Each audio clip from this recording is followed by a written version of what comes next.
Herkese merhabalar. Kurum ve kuruluşlarımızın saygıdeğer katılımcıları, hepinizi saygıyla selamlıyorum. Etkinliğimize hoş geldiniz. Ufuk Avrupa İklim Değişikliğine Uyum Misyonu 2023 çağrıları genel bilgilendirme, çevrimçi seminerine ilginiz ve değerli katılımlarınız için çok teşekkür ederiz. Öncelikle kendimi tanıtmak isterim. Ben Çağla Köse, 2 yıldır TÜBİTAK Uluslararası İşbirliği Daire Başkanlığı bünyesinde yer alan Avrupa Birliği Çerçeve Programlar Müdürlüğü'nde Gıda, Biyoekonomi, Doğal Kaynaklar, Tarım, Çevre Kümesi, İklim, Enerji, Mobilite Kümesi ve İklim Değişikliğine Uyum Misyonu alanlarında ulusal irtibat noktası olarak görev yapıyorum. Programımıza giriş yaparken tüm ülkemizlerinden sarsan ve çok sayıda ilimize etkisinin altında bırakan deprem felaketi sebebiyle ülkemize bir başsağlığı dilemek isterim. Ülkemiz yaralarını sararken canla başla emek veren tüm vatandaşlarımıza sabırlar diliyorum. Değerli katılımcılar, ülkemiz bilindiği üzere 2004 yılından itibaren dünyanın en büyük sivil Ar-Ge ve yenilik programı olan Avrupa Birliği çerçeve programlarına asosiye ülke olarak katılım sağlamaktadır. Araştırmacılarımız programdan Avrupa Birliği üyesi ülkelerdeki katılımcılarla eşit haklarda yararlanmaktadırlar. Son yıllarda araştırmacılarımız Avrupa'dan çok sayıda kuruluşun dahil olduğu büyük konsorsiyum projelerinde sadece ortak olarak yer almanın ötesine geçmiş, bu konsorsiyumları koordine ederek çok ortaklı projelerde Türk koordinatör sayımız büyük bir ivmeyle artış göstermiştir. Bugün paylaşılacak yeterli bilgiler ışığında siz paydaşlarımıza projelerde daha aktif ve söz sahibi, hatta projelerin koordinasyonda rol alacak şekilde destek olmayı arzulamaktayız. Bilindiği üzere Avrupa Komisyonu 2021 yılı itibariyle yeni çerçeve program olan ve 2021-2027 yılları arasında yürütülecek olan Ufuk Avrupa programını hayata geçirmiştir. Toplam bütçesi 95,5 milyar avro olan Ufuk Avrupa programının 15 milyar avroluk bir kısmı Küme 5, iklim, enerji ve mobilite alanına ayrılmıştır. İklim değişikliğine uyum misyonu ise Küme 5 altında oluşturulan misyonlardan bir tanesidir. Bu misyonumuzun 2023 çağrısı için ayrılan bütçesi ise yaklaşık 83 milyon avrodur. İklim değişikliğine uyum misyonu ile 2030 yılına kadar en az 150 bölge ve topluluğun iklime dirençli hale getirilmesi hedefleniyor. Bu minvalde misyon, bölgesel ve yerel otoriteler, araştırma enstitüleri, üniversiteler, sivil toplum örgütleri, özel sektör, yatırımcılar ve vatandaşlar gibi pek çok aktörü harekete geçirmeyi istemektedir. Bu bağlamda iklim değişikliğine uyum misyonu kapsamında iklim değişikliğinin etkilerine karşı direncin arttırılması, iklim değişikliğinin artan etkilerine karşı hazırlık yapılması, davranışsal değişiklikler ve sosyal yönlerin araştırılması konularında araştırma ve yenilik projelerini desteklemektedir. Bahse konu alan içeriği ve hedefleri ülkemiz öncelikleriyle de uyum göstermektedir. Değerli araştırmacılarımız, misyonumuza ait 2023 çağrısı 10 Ocak 2023 tarihinde başvuruya açılmış olup 20 Eylül 2023 tarihine kadar da açık kalması öngörülmektedir. 2023 çağrısı kapsamında desteklenecek olan tüm projeler tek aşamalı başvuruya tabidir. Diğer bir deyişle kapanış tarihinden önce nihai proje önerilerinizi sunmanız gerekmektedir. 2023 çağrılarının açılmasıyla birlikte 17-18 Ocak 2023 tarihlerinde Avrupa Komisyonu tarafından Misyon Bilgi Günü düzenlenmiştir. Bahse konu etkinliğe ilişkin kayıtlar da web sitemizde siz paydaşlarımıza sunulmuştur. 13 Haziran 2023 tarihinde ise Misyon 2. Forumu düzenlenecektir. Hibrit olarak gerçekleştirecek bu etkinlik halihazırda kayıtlarını kabul etmektedir. İlgilenen paydaşlarımızın 19 Mayıs tarihine kadar başvurularını tamamlamalarını tavsiye etmekteyiz. Yerel ve bölgesel katılımının önem taşıdığı forum, misyonun önemli bir yönetim unsuru olup, ulusal, bölgesel, yerel otoriteler ile misyon dostu kurum kuruluşları bir araya getirmeyi hedeflemektedir. Her yıl düzenlenmesi planlanan bu etkinlik ile iklim değişikliğine uyum konusunda karşılaşan sorunların ele alınması, ileriye yönelik yol haritalarının ortaya konulması için fırsatlar sunulmaktadır. Ayrıca bölgesel gelişimlerin gündeme getirilmesi ve katılımcılar arasında diyalog geliştirmesi sağlanacaktır. Tüm bu etkinliklerin duyurusu ve kayıt bilgileri web sitemizde yani www.ufukavrupa.org.tr adresinde yer almaktadır. Katılımcılara mümkün olan en kısa zamanda ilgili etkinliğe kayıt olmalarını ve web sitemize üye olarak da güncel haberleri takip etmelerini önermekteyiz. Bu etkinliğin düzenlenmesine büyük emeği olan Avrupa Birliği ve Türkiye Cumhuriyeti tarafından ortak finanse edilen ve yürütücüsünün Sanayi ve Teknoloji Bakanlığı, ana yararlanıcısının TÜBİTAK olduğu ve rekabetçi sektörler programı kapsamında desteklenen Ufuk 2020 Türkiye Faz 2 Teknik Destek Projesi ekibine huzurlarınıza saygı ve teşekkürlerimi sunmak isterim. Sözlerime son verirken alanımız kapsamında açılan çağrı konularının tedarik edilebilmesinden, ortak süreçlerin yönetilmesine kadar her hususta sizlere elimizden gelen her türlü desteği sağlamaktan memnun olacağımızı belirtir, verimli bir seminer olmasını temenni ederim. kendim ve alanda birlikte çalışmakta olduğum Sayın Meltem Ünlü Tokçar Hanım adına da saygılarımı sunuyorum. Sözü değerli uzmanlarımız ve bırakmadan önce son bir teşekkür daha etmek isterim.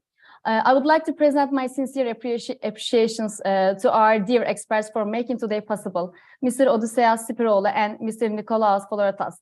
They are going to provide you very important information based on the mission.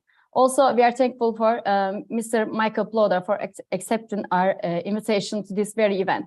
He's from TRAMI Project and Head of Technology, Innovation and Policy. Thank you for joining us today.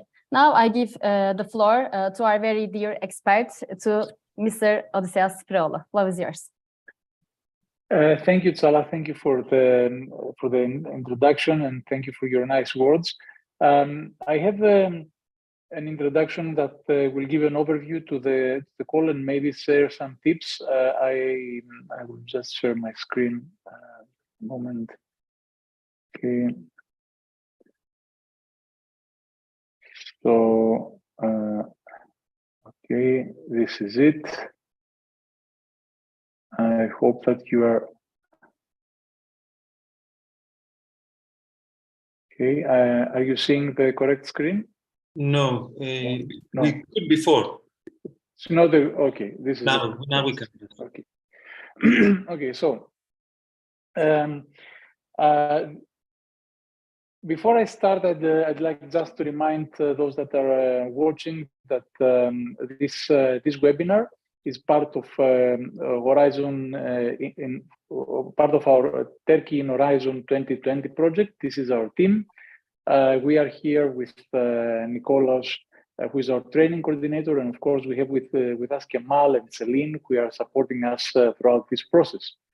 Tsala already mentioned to VUCA-VRUPA. This is the link that you can use to visit this website. It's a new website. We designed it during this project, and it will provide you with all kinds of information for the new calls, for the events and announcements of our projects. But probably the most useful resource that we have created is the help desk. You can see it in the middle, and in the help desk you can find all training material, all presentations or notes from all our events, even since 2016, 17, the first project, and then for all the training events that we have created since the beginning of this project in 2019. You will also be able to find a lot of recordings, since we recorded a lot of our events, even physical events, which we offered in a hybrid format. So you will be able to find all these recordings in our YouTube channel. So I urge you to take a visit there. I'm sure that you will find some useful information. And of course, the training material and the presentations and the recording link will be uploaded in our help desk after the event. So the agenda of the day, we have 3 key presentations. Of course, we will always complement these presentations with your questions and answers, and maybe some discussion at the end. I will have the first presentation where I will try to give you an introduction and an overview of the mission and the mission call of climate adaptation. Then Nikolaos will present you what is behind the calls, the current calls of EU missions, and specifically the mission adaptation to climate change. And finally, we will have Michael Ploder, who is a representative of a TRAMI project and the Climate Adapt, and he will present the collaboration opportunities that you can use through the coordinated support action. TRAMI is a European project, but its objective is to help other proposers, other projects access the EU missions goals and ecosystem. And of course, he will also present the mission implementation platform, Climate Adapt.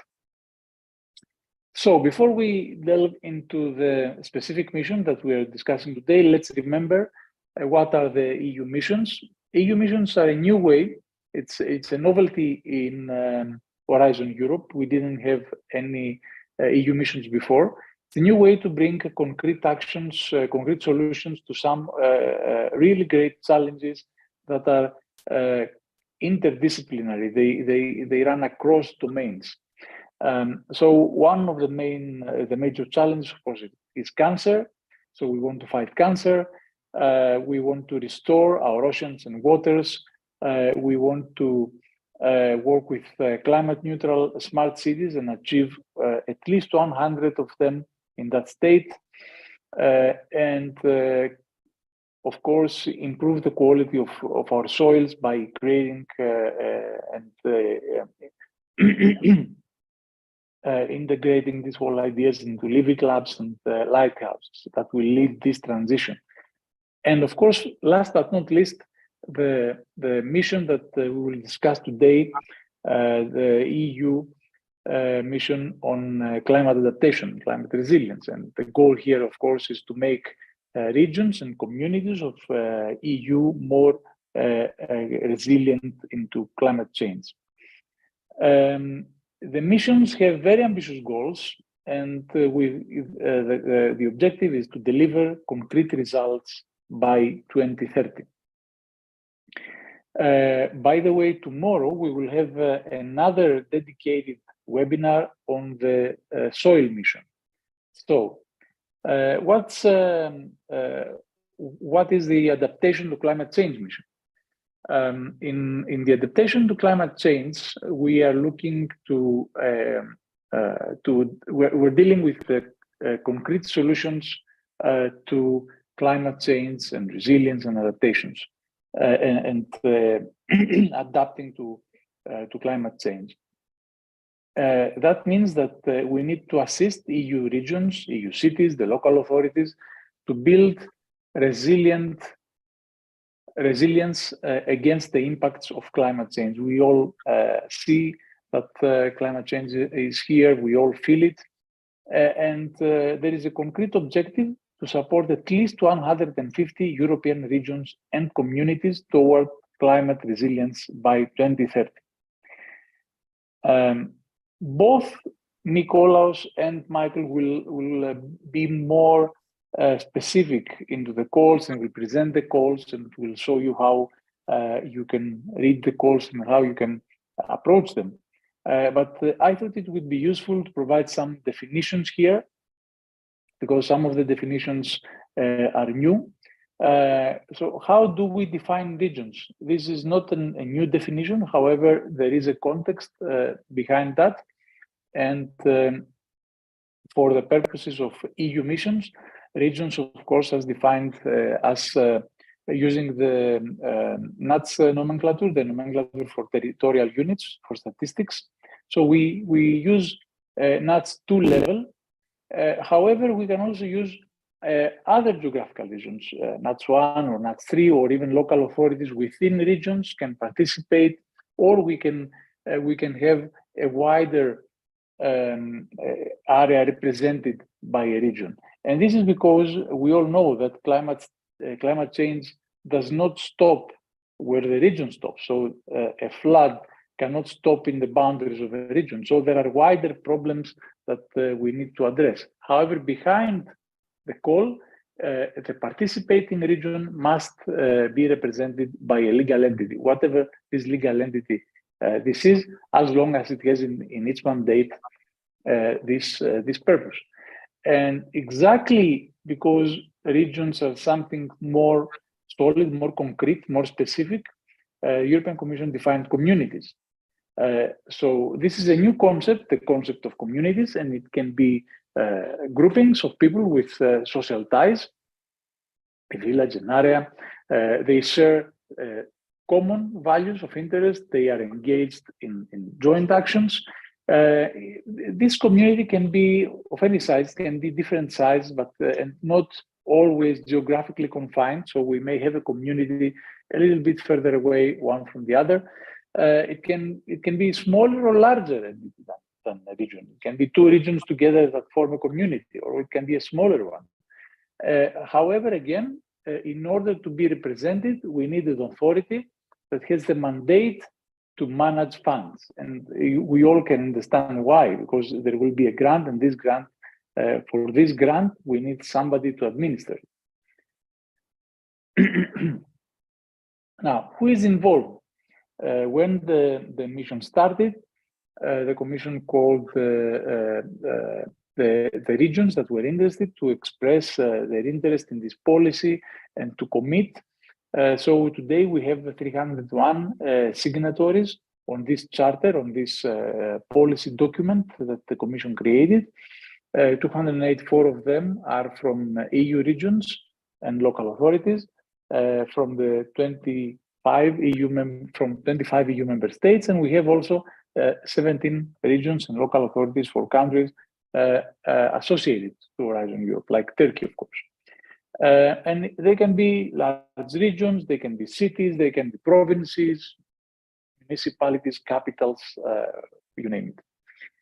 This is a map of the European Charter signatories, so you can see that a lot of representation from Spain, Portugal, France, Germany, some representation from Turkey, from the northern countries as well, and these regions have a lot or these communities have a lot to win, and they can gain better understanding. They can improve their preparedness for managing climate risks and opportunities. They can share the experiences. They can stimulate solutions that are tailored for them, and they can support new climate resilient solutions. And of course, together they can source more investments. Behind this EU mission, we have, of course, the EU adaptation strategy. This is often the case. So behind every action, every grant of the Commission, we have a policy that explains the context and the background and why we need all these actions that we need. The EU adaptation strategy is exactly that. It's an explanation of the policy of how EU can adapt to the unavoidable impacts of climate change. So what can we do? How can we become climate resilient by 2050? And you will see that there are a lot of components in this policy, like the ecosystems, the critical infrastructures, the water management, the land use, the health and well-being. This policy, of course, is not isolated from the other policies. There are a lot of overlaps. There are a lot of synergies with the other policies, like the soil policy, the ocean policy, the smart cities policy, and they all try to work together. But this is the underlying policy document for our mission. And the objectives are, of course, to enhance preparedness. So make communities, the regions, make us better prepared for any extreme events that will definitely come. Promote adaptation action. So help all these communities, all these entities better adapt, whatever that means. And adaptation action is something that will prepare us for the future, and of course reduce climate risks through the policies or through the actions that we will take. The EU adaptation policy has a number of principles, has 4 principles: smarter, faster, more systemic, and more international. And you can see these strategy objectives.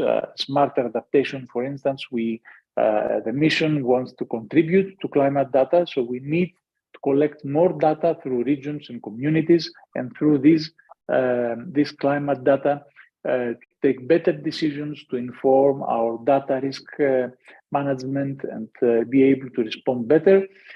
We need a more systemic adaptation, so not ad hoc actions, but permanent solutions, permanent response mechanisms that will foster collaboration and will be able to promote solutions that are nature-based. We need faster adaptation. So we need a smaller cycle between the idea and the deployment of any solution. So faster deployment, development, faster testing, faster scale up of these innovative solutions. We don't have time to lose. We need to demonstrate that these solutions actually work and they are not just an attempt that will create worse problems, or they will create more problems than the ones that they are trying to solve. And of course, stepping up for the international action, we want to create the necessary awareness so we can all work together as a community, as European Union. So what is resilience? Because we talk and talk about resilience, we see it in a lot of EU calls, not only under missions. We see it in the context of a lot of papers, a lot of articles. So how do we define climate resilience in the context of EU mission? You see in the image here, the global temperature change between 1850 and 2020. And you will see that since, let's say, 1980, but especially since 2000, the lines are red. This means that we are experiencing hotter and hotter years every year. This is something that we cannot avoid now. It's a fact. So we need to be more resilient into that.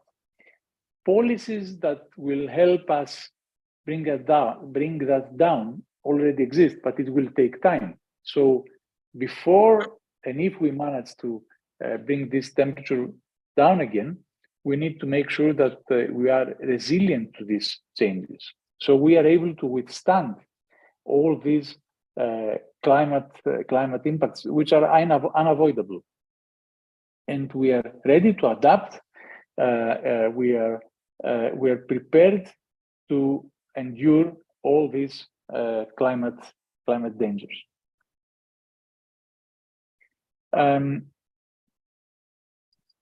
Together with resilience, we use the word adaptation. So in order to be resilient, we need to be adaptive. And what does that mean again?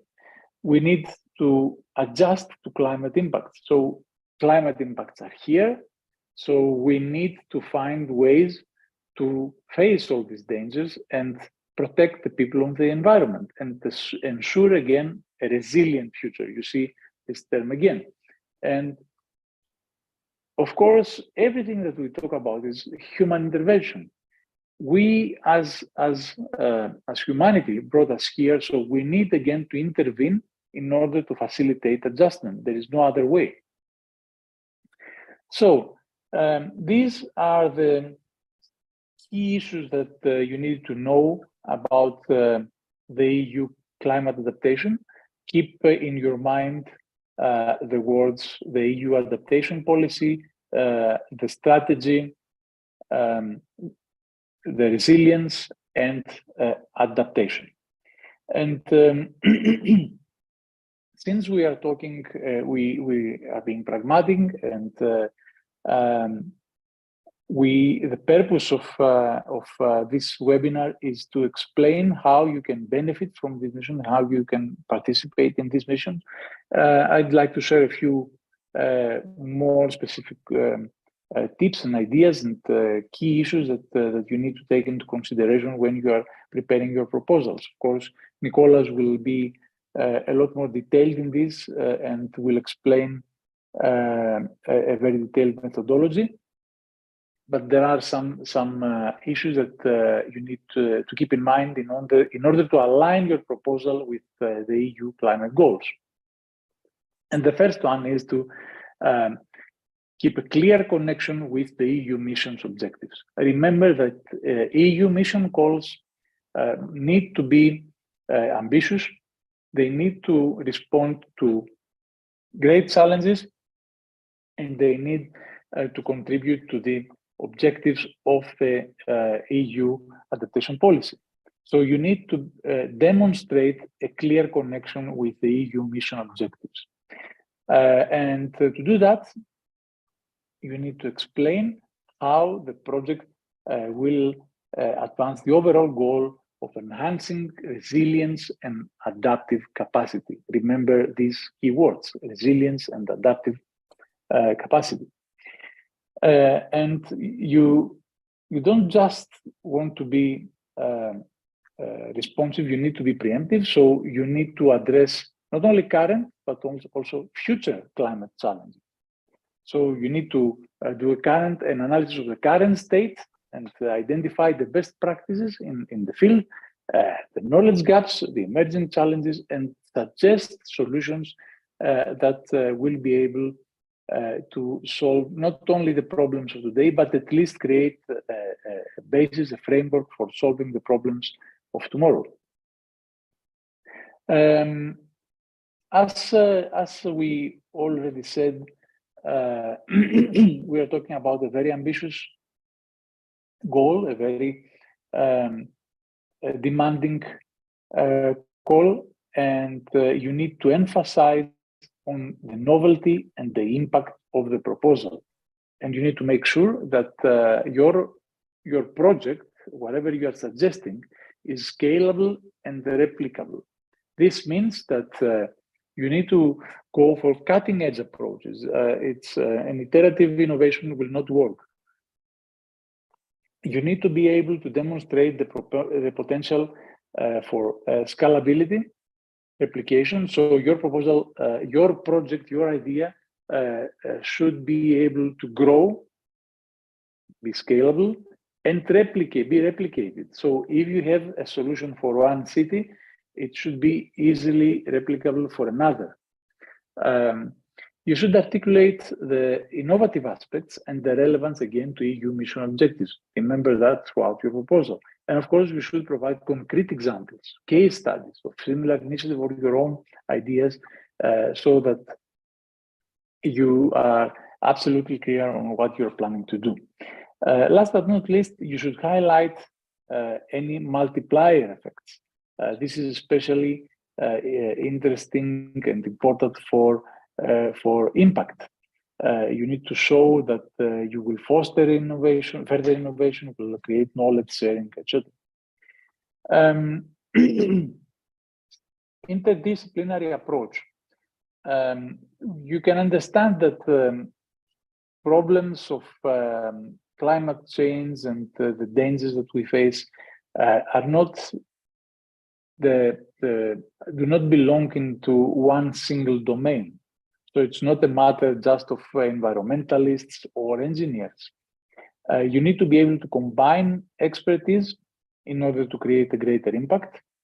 And you need interdisciplinary teams. So you need environmentalists, you need biologists, you need political scientists, you need humanities, you need all the domains that may help to create complex climate adaptations. You need to show that you are able to integrate knowledge from all these fields, not just include an interdisciplinary team and not explaining how you're going to use this team. So not only this interdisciplinary team, but integrated knowledge that will come from various fields in order to develop something holistic, something, a project proposal which will be very well rounded. And finally, that goes without saying, you need to develop a clear and coherent project narrative that will synthesize all the diverse perspectives and insights. Stakeholder engagement is something also of key importance here. And you need to engage all the key players in order to make sure that this project will be a success. It's not just a desk research and then something you take to the market. So you need to involve all the stakeholders, starting from public authorities and policymakers, local, regional, national, European, private sector, research institutions, and of course, civil society organizations. This is the quadruple helix. So this quadruple helix, this is how this is called, needs to be integrated into your proposal. You need all of them.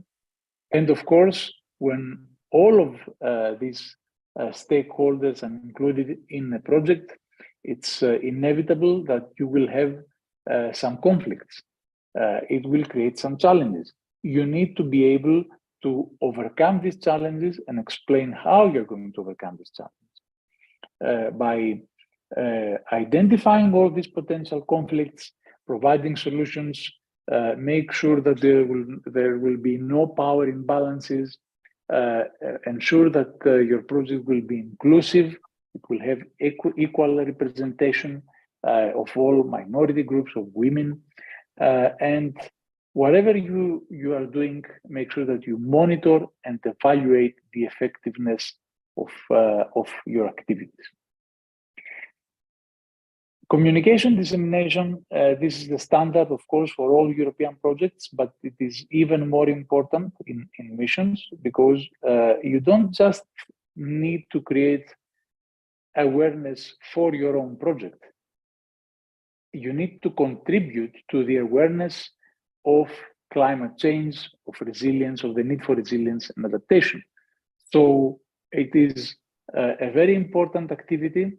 And your objective is to raise awareness and understanding among not only key stakeholders, most of these stakeholders already know what are the stakes, but you also need to raise awareness to the general public. And not just raise awareness of your specific project, your specific action, but raise awareness of the importance of adapting to climate change. Facilitating knowledge sharing, learning, capacity building. These are all activities, of course, you should include. You will see the level and the structure that you want to leave to your project, but they are all things that you should consider. The budget is also and always very important. Make sure that you are developing a realistic budget. The fact that the proposal, the calls, and the EU missions expect ambitious ideas doesn't mean that the budget is infinite. You need to be able to estimate real costs and allocate sufficient resources to whatever you are proposing. And of course, you need to take into consideration all risks and uncertainties. And last but not least, there is you cannot improve anything if you cannot monitor it. And we will not be able to make clear contributions if you can have a clear indicators of success. So what are you improving? What is your objective? How much are you going to improve it? So remember, you need clear indicators of success, clear KPIs. These need to be smart, they need to be specific, they need to be measurable, achievable, relevant, time-bound. And you need a monitoring and evaluation plan that will help you implement these activities and gather all the data that you need. This is what I have for you. I would like to open the floor for any questions and answers. So please feel free to write any questions that you have.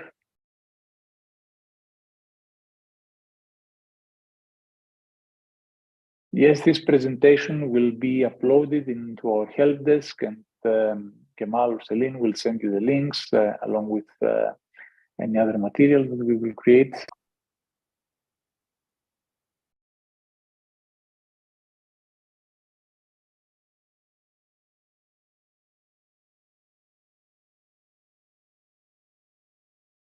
I don't see any other questions for the moment. I know that this is a generic representation, or probably you expect to see what the actual calls are about. You can always ask something, even if it's not for the current presentation. We will address it once we complete the presentation. We open the floor. Okay, we have a new one. Being new to EU Horizon, based on your presentation, it seems like a fairly large project team is needed. What size is typical? It depends. Yes, it is. As I said, is an ambitious project. A large project team is needed. You need a lot of partners. The size depends on the budget of the call, the budget and the objectives, of course, for the call. We have seen. I have seen projects with 15 partners. I've seen projects with 30 or 40 partners. It depends on the specific call, on the specific objectives.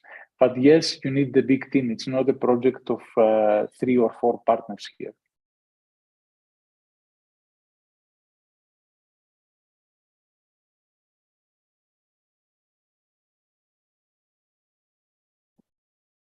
Okay. I believe I will give the floor to Nikolaos so he can continue with his presentation. And of course, you are free to post any questions that you have in the Q&A function, and we will address them once at the end of every presentation. Nikolaos. Okay, thank you, Odysseia. I believe according to the agenda, we're supposed to have a break. A break now? But that sounds very, very quick. So it's too early, yes. Yes, to have that now. So I will go on, and hopefully, if Michael joins us a little bit later, a bit earlier. Michael has already joined. So we will be able to. Okay, so I think we can go on. And if there is a need for a break, meanwhile, please let us know. And we will see how we will proceed. But since Michael is already online, then we might be able to go on. And if there is any need for a break, we will do it. Otherwise, we might finish a little bit earlier. So let me share the screen also.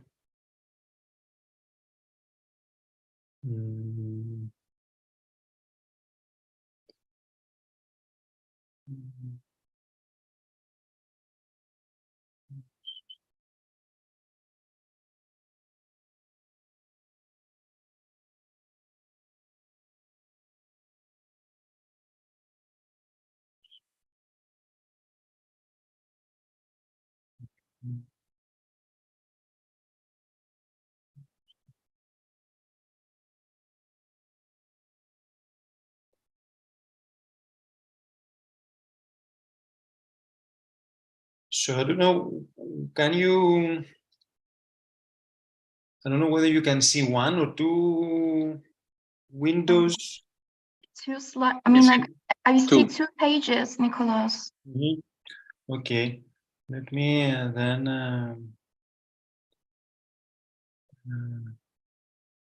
focus only on the presentation, and then if there is a need to go through it to close the website, we will do that with a new sharing window. So I guess now you can see my slides and how to read and understand the climate change calls. So let's proceed with that.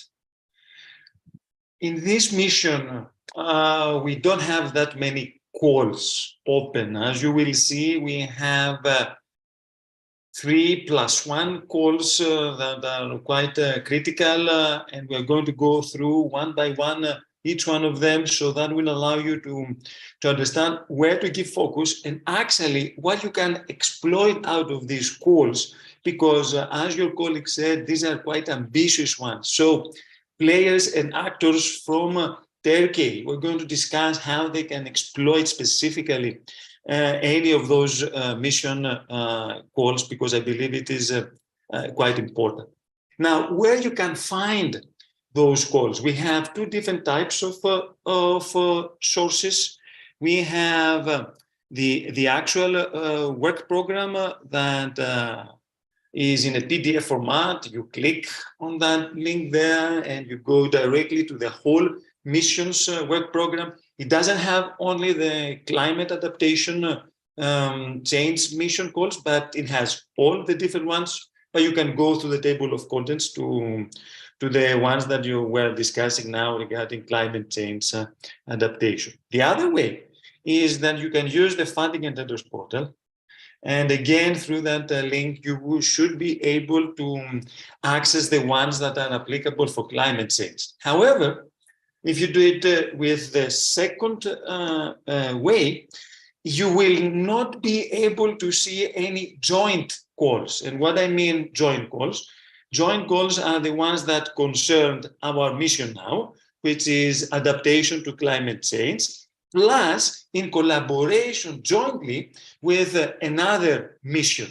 For example, in our case, we have a joint call between the climate and the soil mission. So that's the fourth call. And if you go through the funding and tenders portal and ask the system to show you the missions, you will not see the fourth one, and you will see just the three. So the Mission 2023 work program as a PDF, it could be a better starting point, to my view, in order to understand the different specificalities.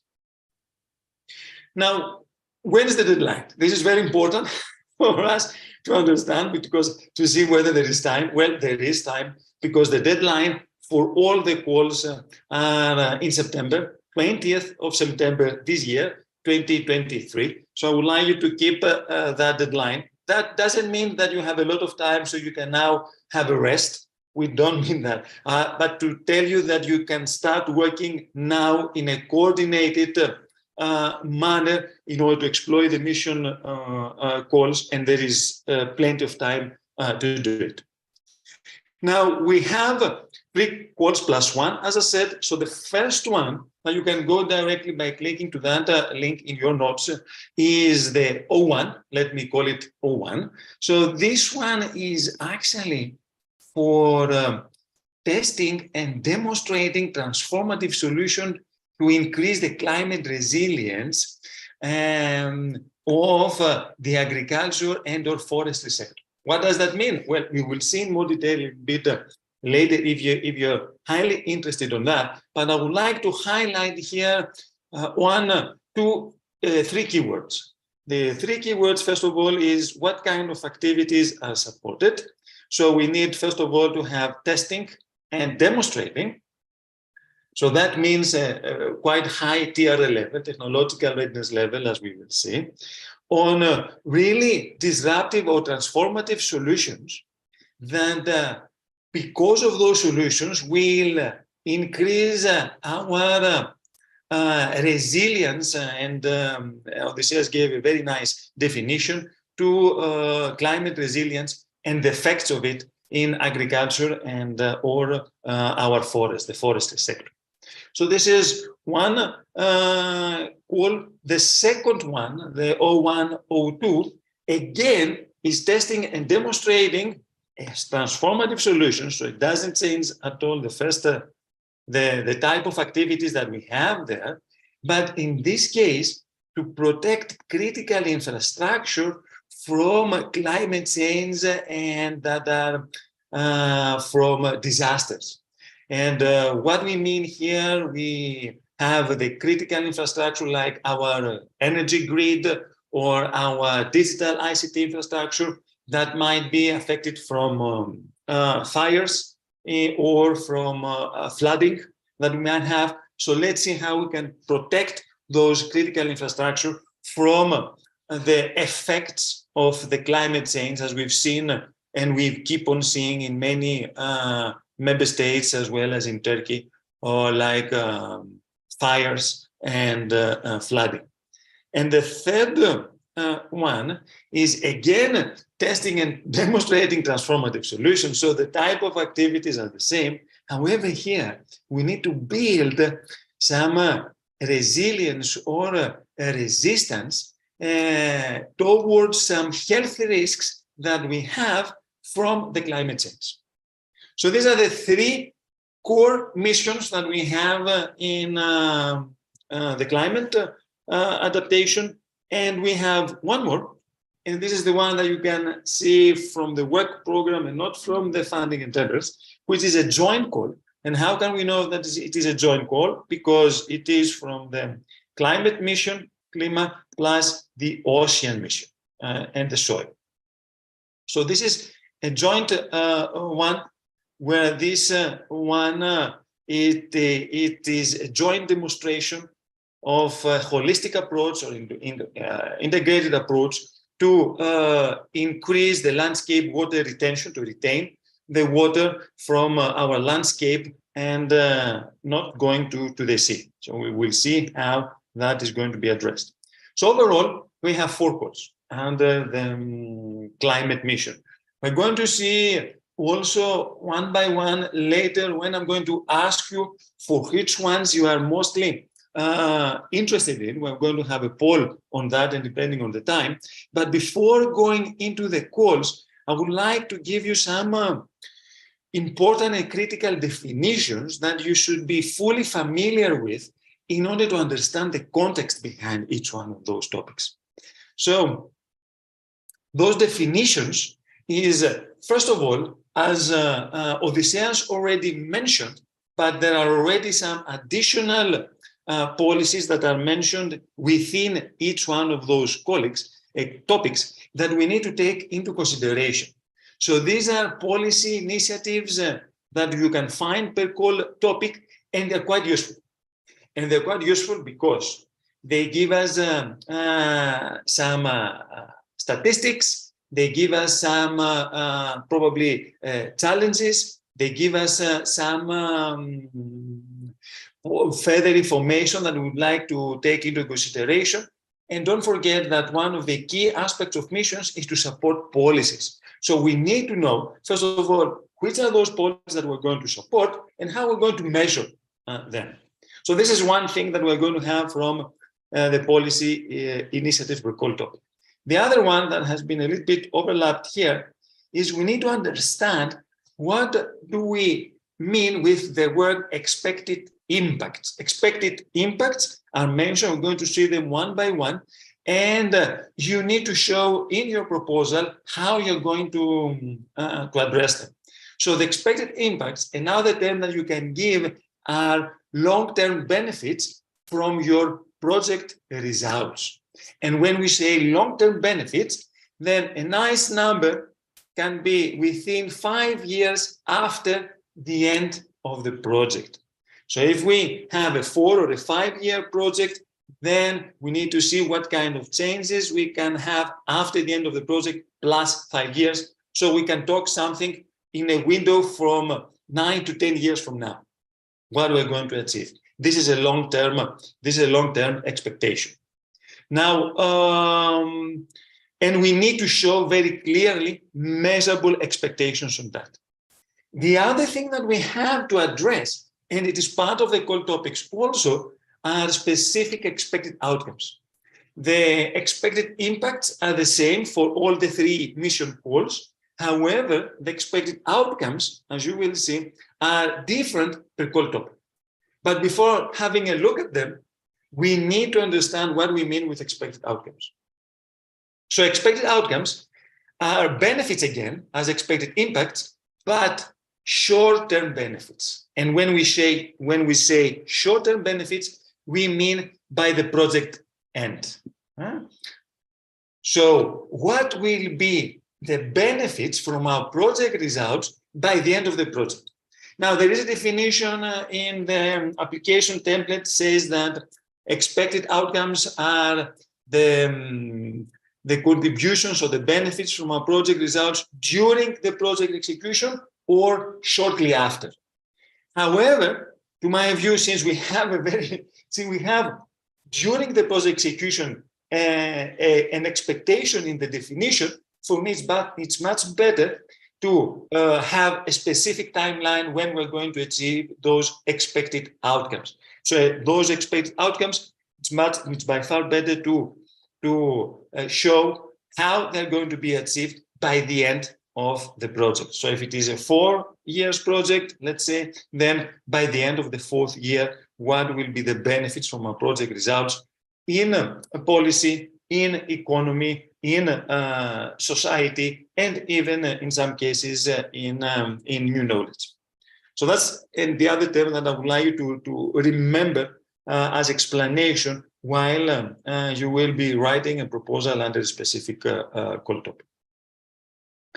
The other one, and it is very important, is when specifically in the impact section in the mission and the grant application, when we talk about either short-term benefits or long-term benefits, we need to describe, this is asked from the application form, we need to describe the scale and the significance, and I will explain both of them, of our expected outcomes and expected impacts. And let me clarify what we mean with that, because many applicants are doing that wrongly. But if you understand it now, you will have a strong advantage, either as a partner or as a coordinator. Even as a partner, you can give that knowledge to the coordinator in any proposal that you're participating.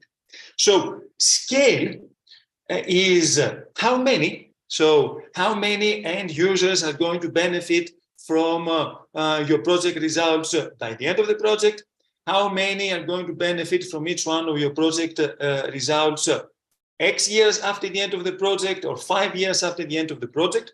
So we need to have a very clear scale, how many end users are going to benefit for both for the expected outcomes as well as for the expected impacts. And then what is the significance? Well, the significance is not how many, but it is how much each one of those target groups that we identified or end users that we identified in the scale are going to benefit. So how much they're going to benefit. And if we can provide some measurable metric on that, then that will be much clearer. So if we say that we increase, we have less in the topic that deals with resilience to climate change and critical infrastructures. So if we say that we increased, we decreased the percentage of damages of our energy grid at a local or regional level by 5% or by 10% by the end of the project, let's say, for the participating pilots, then this is a very clear and measurable significance for us. So that's why we need to understand what we mean with scale and significance.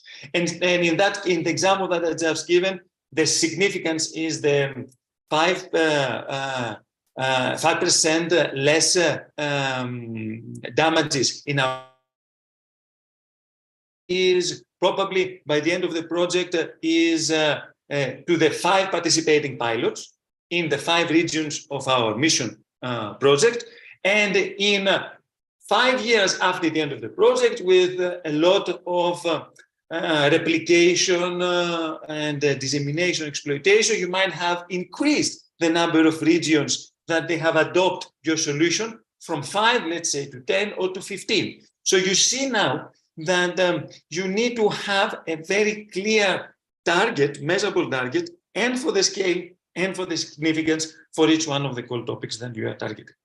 I insist a little bit more on that because this is extremely important for you to understand. The missions that will be successful are the ones that will have measurable short-term and long-term benefits. And when we say measurable, we mean with respect to their scale and with respect to their significance. The more specific you are, around at least whatever is important for having a success in your mission proposal. So these are some critical definitions. Some further ones that I would like to discuss is the scope. When we will be reading the scope in its topic, what is that? Well, the scope when we read in a cold topic, gives us a framework, an outline of the objectives that each mission project, each funded mission project should focus and implement by its end. So this is something that it is very important for us to have and understand what kind of information we're going to extract from each scope in the three topics, the 3+1. The next one is that it is, since we're talking about demonstrations, if you can recall from the previous calls, they have testing and demonstration as the key activities. So that means in order you to be able to test and demonstrate something, what do you need? You need to have already developed something that now you can test and demonstrate, at least in a prototype format.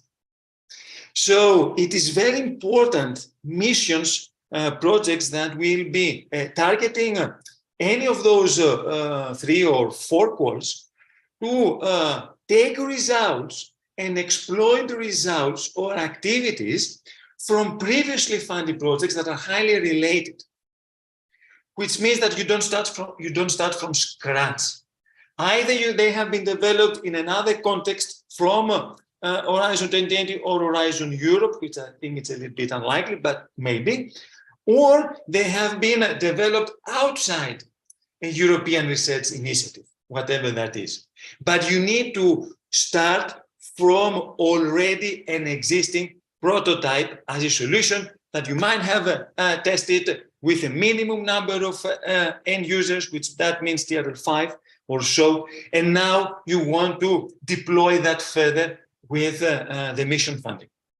And this is very important also, because projects that they will not take into consideration what has been developed so far in order to exploit those project results will not get funded.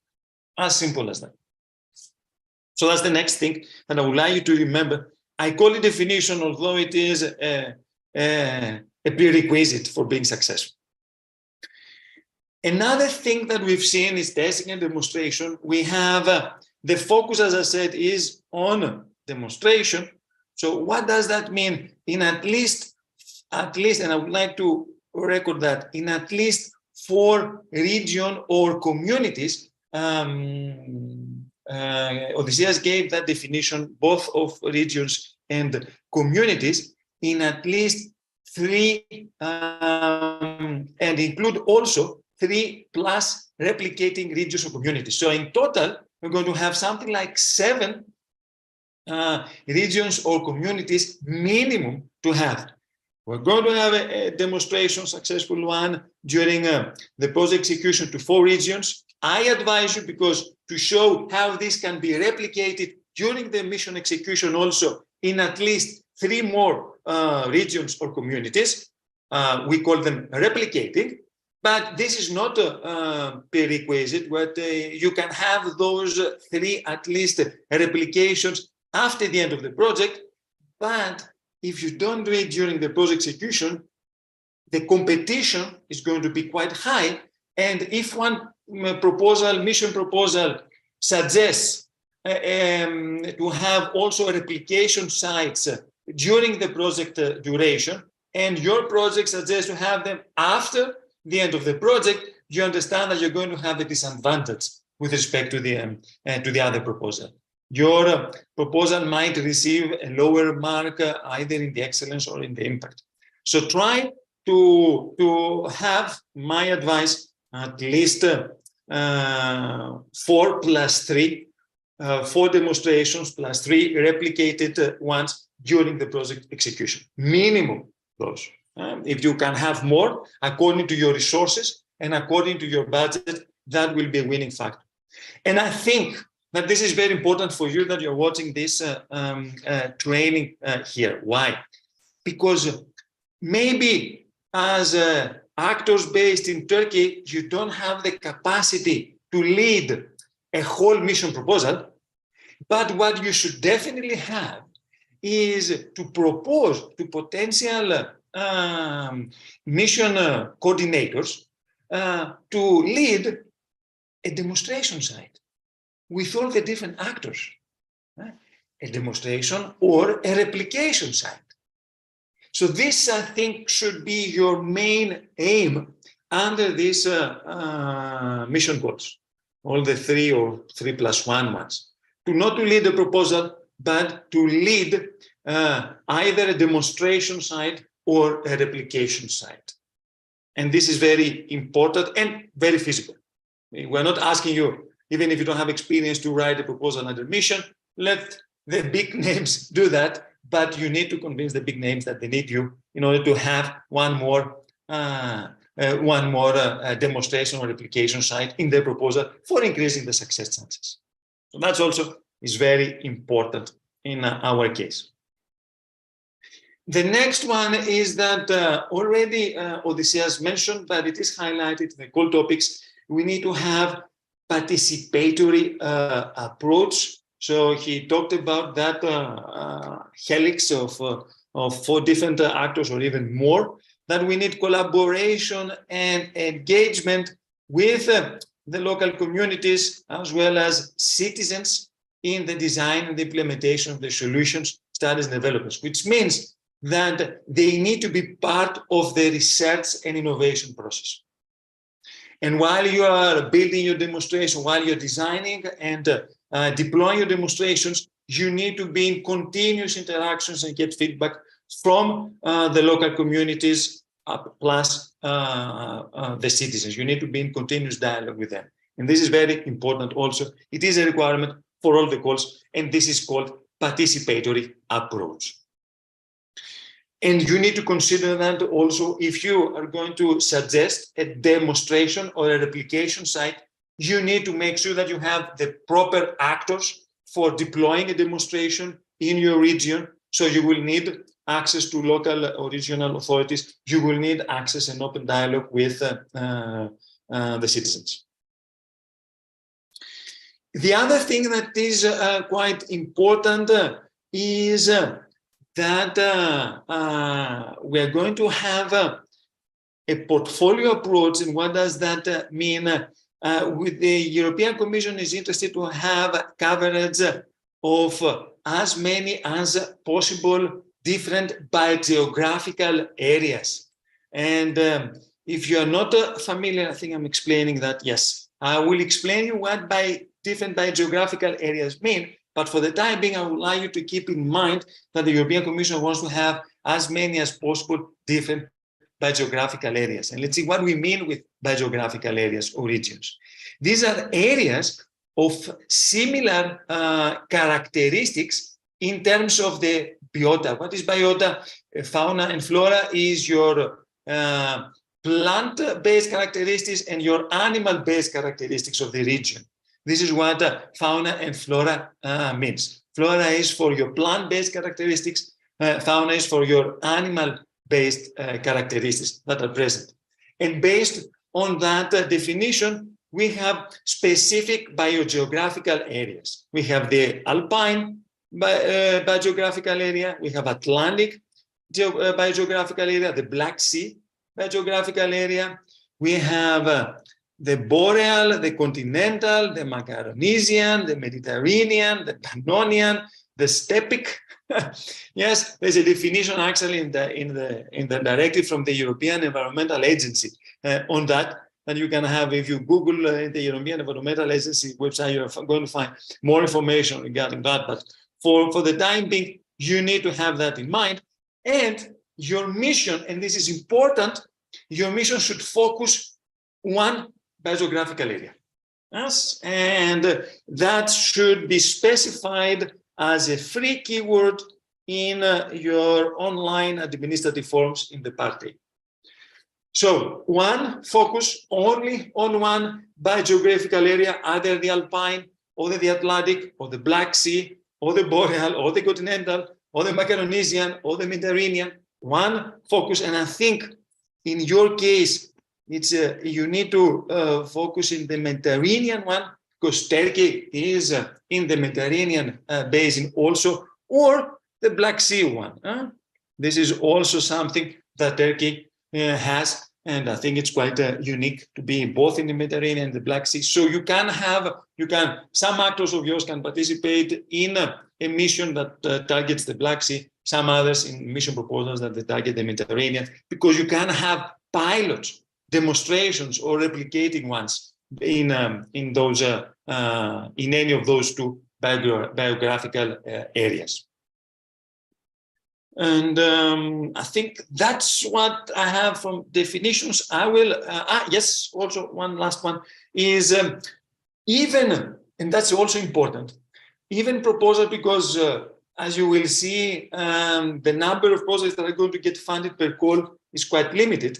However, if your proposal exceeds the threshold, then you're going to receive a seal of excellence. And that even if your proposal is not going to get funded, that can be quite useful, because with the seal of excellence, you might have some other funds, either structural funds from the cohesion funds or other European funds that they can support in the future. We don't know that yet, but they can support in the future your project as long as it has received a seal of excellence, but it hasn't been funded because of lack of funds. Okay, I'm seeing some questions now later. Now let's see the long-term benefits, the purpose of the long-term benefits for all the three open mission calls. Yes, and I remind you that when we see the word expected impacts, that means the long-term benefits, that means within 5 years after the end of the project, so more or less 10 years from now, what we would like to achieve. So 10 years from now, what we would like to achieve is, first of all, to remember the purpose, that also Odysseus has mentioned that supporting European regions, minimum 100 and local authorities and communities to become climate resilient, because we cannot change the climate now anymore. I mean, but we need to find how we're going to be resistant in the climate change, and preparing them, yes, from inevitable changes and extreme events. How we can protect ourselves from extreme heat, extreme cold, flooding, extreme rains, and etc. So this is the long-term purpose by 2030. And okay, it doesn't sound that much long-term, but it is something that we need to have. And then we have two expected impacts. One is within 5 years after the end of the project, accelerate the transformation to a climate resilient future in a number of regions. So a key factor here is in a number of regions, as many regions as possible, of course, in different geographical areas. And the next one, the next expected impact, the second one, is to deploy at full scale the systematic transformation locally needed to build climate resilience, and based on nature-based solutions that we will see a little bit what we mean with that. So these are the long-term impact, that we need to address. They have to be taken into consideration in the impact section of your grant application. So try to have results from your mission that will support those two expected impacts. And also don't forget to specify the scale, how many are going to benefit the target group, and all by within 5 years after the end of the project, and how much they're going to benefit each one of those target groups within 5 years after the end of the project. Okay, so let's now see some outlines of each one of the 3+1 calls that we have. An outline, not in detail. Then I'm going to ask you when you have some specific preference to examine any of those calls, if time allows, in more detail.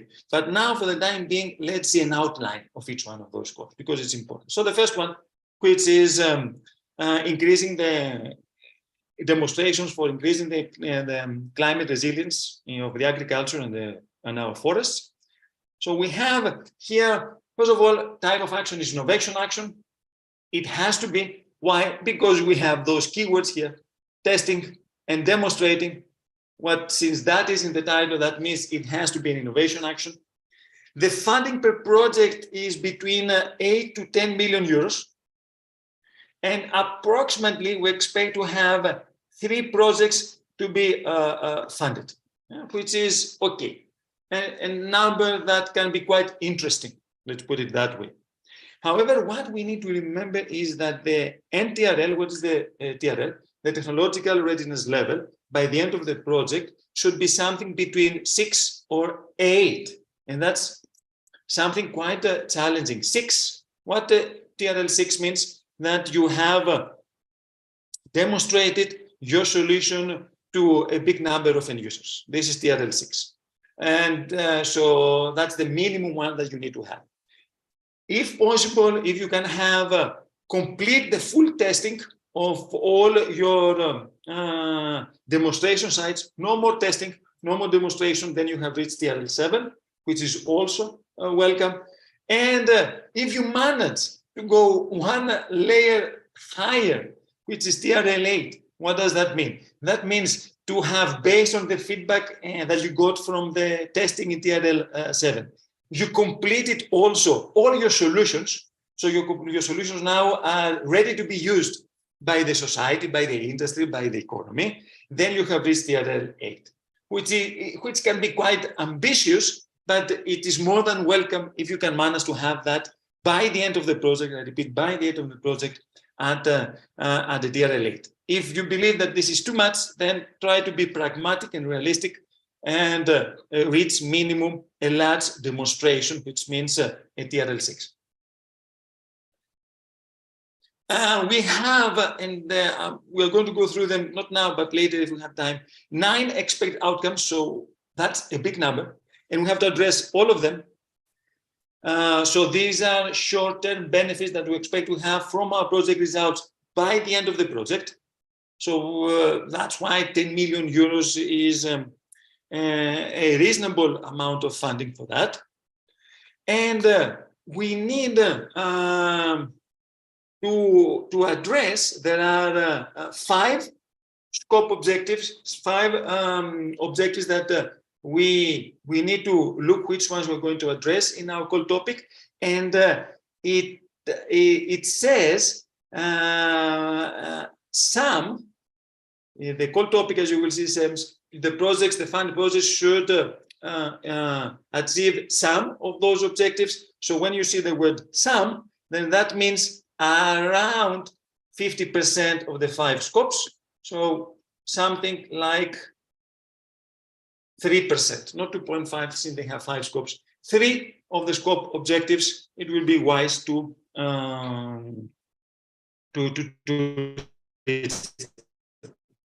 so this is regarding the scope. And I have here, of course, we're not going to go through, but I have here the different policies that it's wise to consider with links. You can go and look there, what kind of statistics you can get, how you're going to support with your project, the priorities that are mentioned there. And also important is that you need to build on previous projects related to climate adaptation, either from Horizon 2020, Horizon Europe, probably not yet because it's too early, but from LIFE. LIFE, I remind you, is another European funding program related to environment. So you can check the funding and tenders portal for finding other projects or the codes database specifically for Horizon 2020 and Horizon Europe. And also to respect and support some policies regarding to nature-based solutions as well as to nature restoration law. Everything that you need to know is under each one of those links. I'm not going to go through them because you don't have that much time, but it is important for you to go through each one of them and see how your own pilot, because now your aim is to suggest a pilot in Turkey in a specific biogeographical area, is going to support each one of those policies. And there is also, if you click, you will find the contact details of an EC officer for further information. Probably that should be the responsibility of the coordinator to contact the EC officers, see whether they can get some further information regarding or some clarifications regarding the mission. So it is Mrs. Irene Bonvisuto. You have there also her email address if you want to contact her for some further information. So that is the outline of O1, Klima O1. Now let's see the second one, O1, which is again innovation action, because we're talking about this testing and demonstration.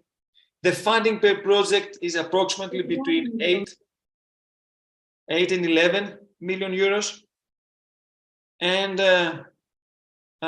we have expecting something between 3 to 4 projects to be funded, which is 4 can be an interesting number. Huh?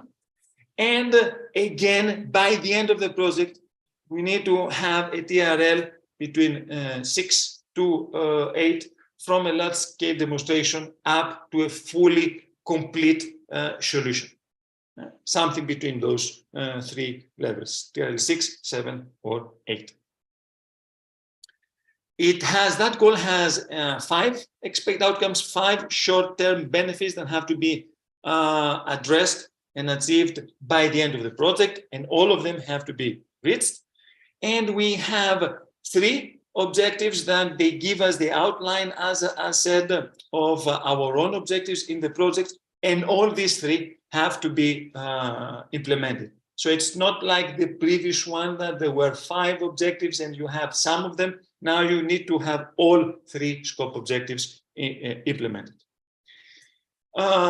Because here you need to protect a critical infrastructure, mainly the energy infrastructure, the energy grid, or maybe the ICT, the digital infrastructure that we have.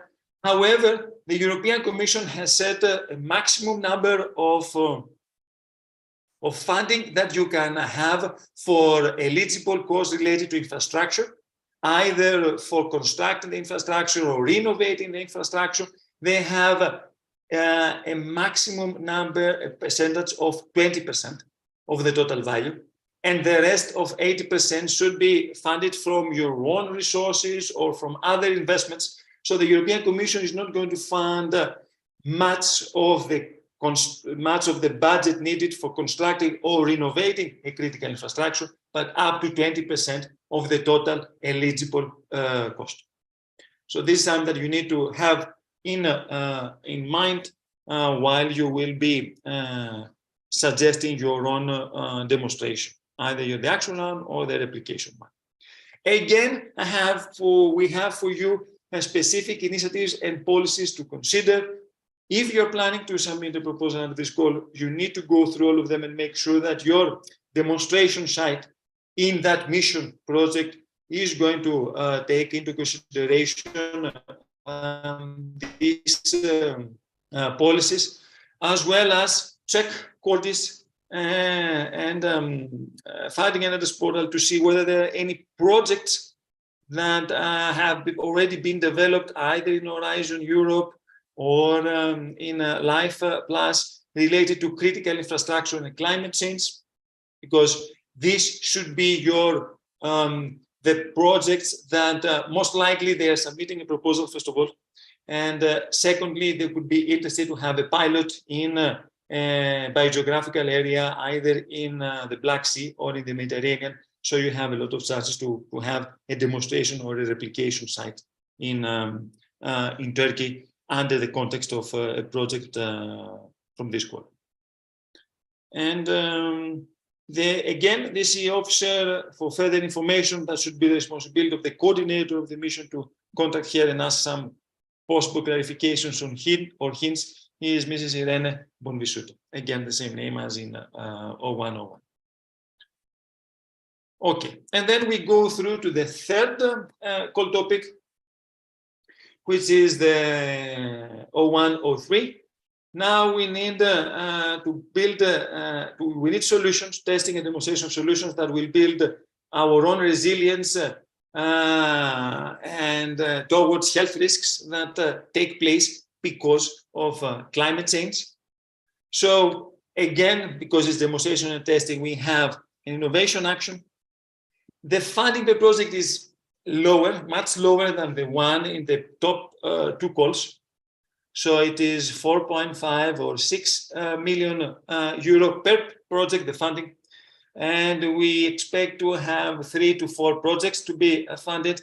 And the NTRL by the end of the project should be either a large scale demonstration completed or have the whole testing of your solution completed with actual end users by the end of the project, which is TRL 7, and it's important.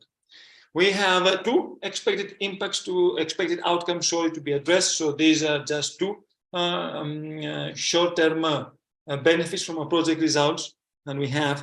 And we have two scope objectives that we need to implement with our approach, and all those two scope objectives have to be supported and implemented from our project activities. Again, we're giving you some initiatives and policies that you need to make sure that your demonstration site is going to consider in the context of the mission call. But also, you are strongly advised to look to, because we're talking about e-action, we need to find out which projects have already created some solutions that can be the starting point of our mission now. So what we need is you need to go to Cordis or the Funding and Others portal and check previously funded projects specifically related to living and working in a healthy, promoting environment. So you go to Cordis, check in Horizon 2020 or some projects that are towards the end or they have been completed recently related to living and working in a health promoting environment, and identify the contact details from the coordinator or from key actors and contact them and suggest to have, if you're interested under this call, a demonstration site in your region, in your area. And the EC officer for further info on that now is a new person, it's Mrs. Sophie Berger, and the coordinator of the mission should contact them for any further clarifications. You need to establish some connection with them. Whether they will reply or not is another issue, but you need to have a communication channel. It's a big project, important project. You need to get as much feedback as possible from the policy officers on behalf of the European Commission. And then the last one, which is the 3+1, and this is the joint call between the climate, the ocean, and the soil. So we need to retain demonstration and testing solutions to retain water from our land, from our rivers, from our lakes, and at a regional scale. And again, we're talking about innovation action. This is interesting. Only one project is going to get funded. So we need to be quite careful on that. 15 million euro, however, a big budget. I'm not saying that you're going necessarily to lead a whole mission project as a coordinator, but you can lead a demonstration on that, and that could be important.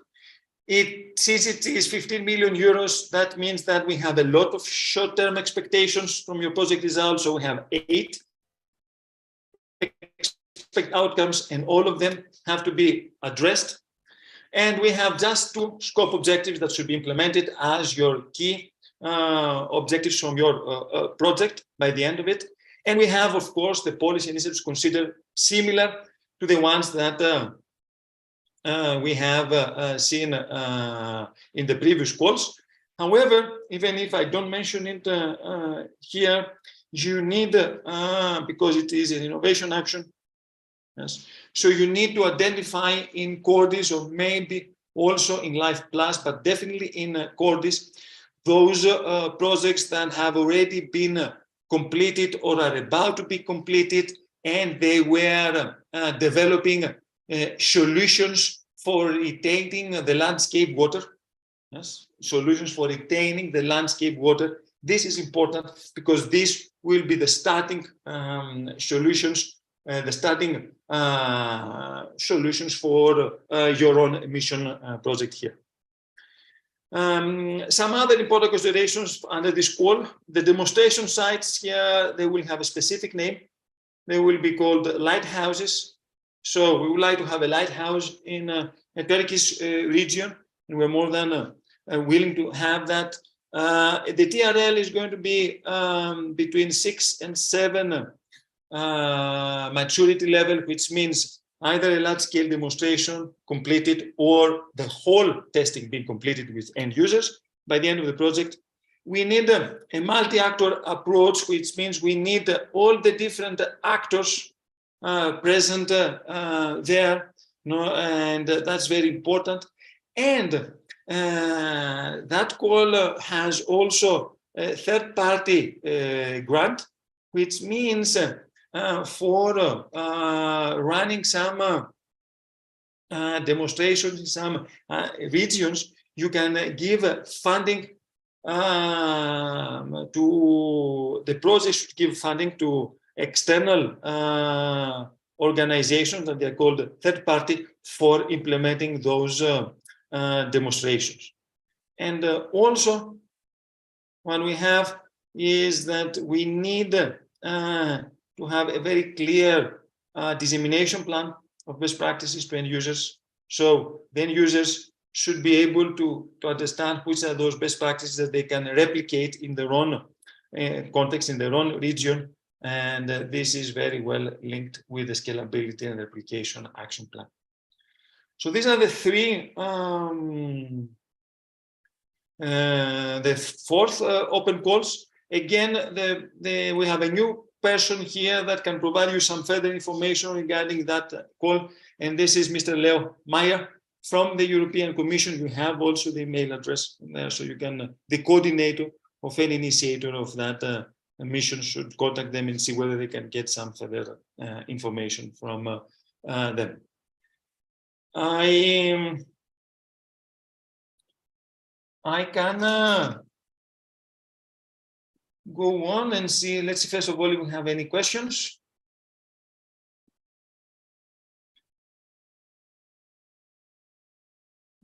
Okay, one question from Bertina.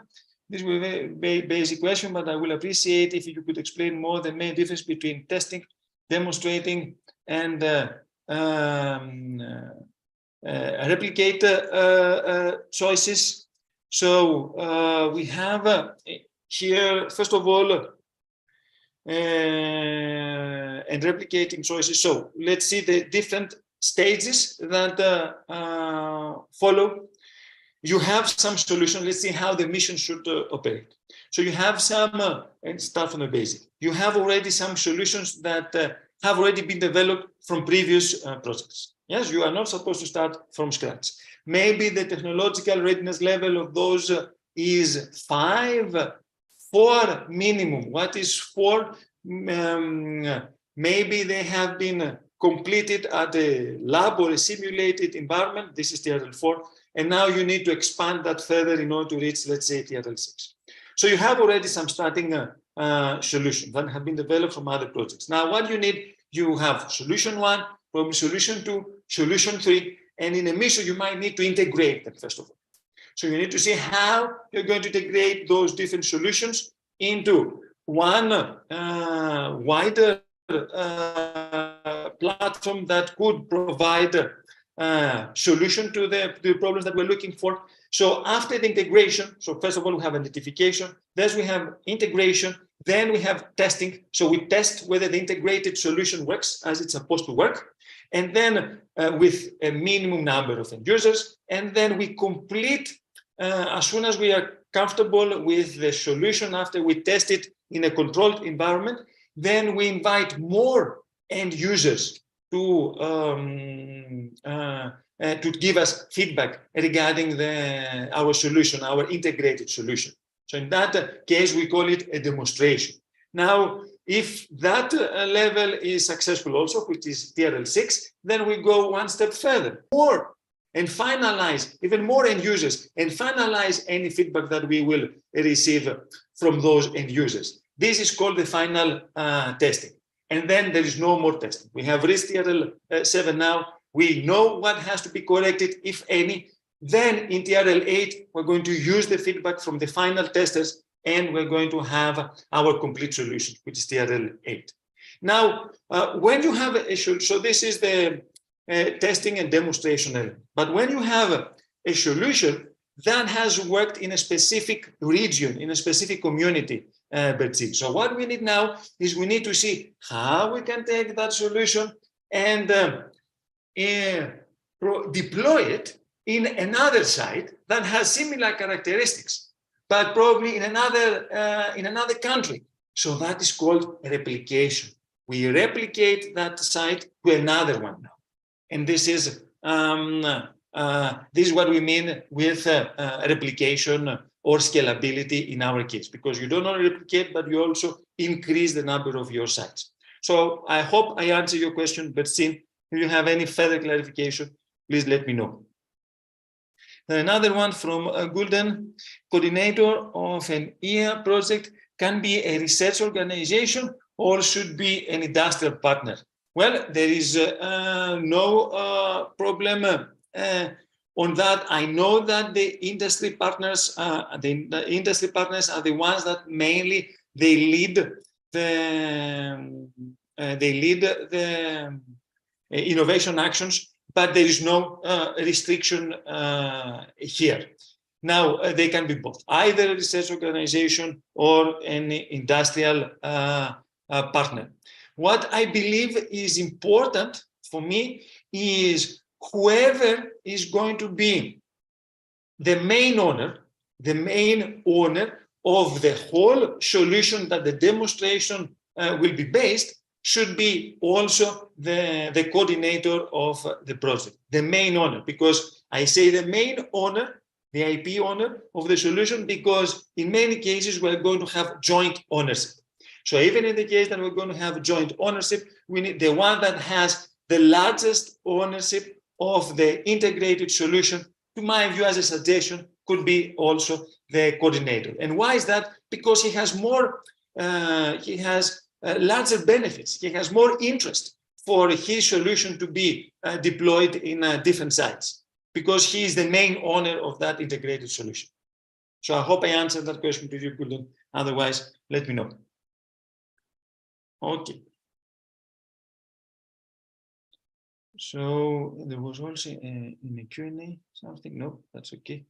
Perfect. So we proceed. All right. I know that we were supposed to have a break. Do you want to have a break now, a short break of 5 minutes? Yes, do you want to have? I will answer that in this afterwards. That follows in my presentation. Shall we have a 5 minutes break? If I may intervene, can you hear me? Yes, I can. This is Michael from Australia. So Yes, I'm just arriving in my office now. So even a 15 minutes break would be helpful. You're not going to. I'm going to continue with my presentation after the break, Michael. This is good to know, because No I was worries, now a bit scared. We're going to start at 3 o'clock, more or less. I mean. Okay, so this is still in time. Many thanks. Yes. Many thanks. All Good, right. good. Okay, Michael. Thank you. No problem. Thank you. Bye. Okay. So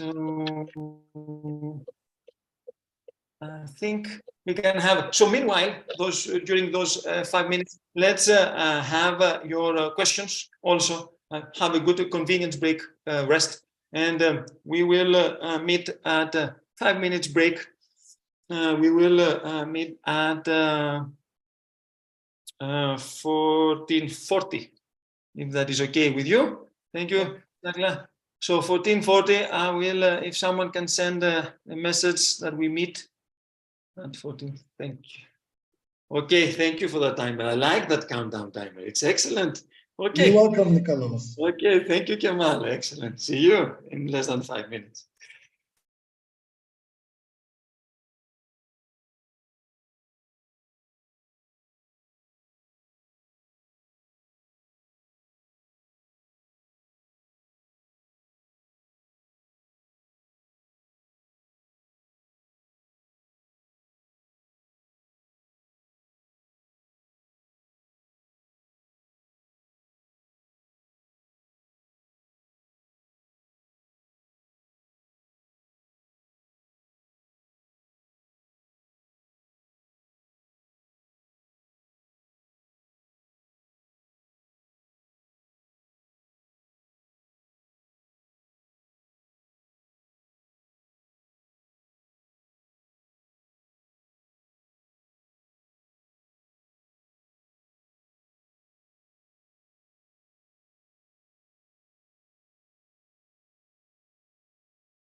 I think the 5 minutes have passed, more or less.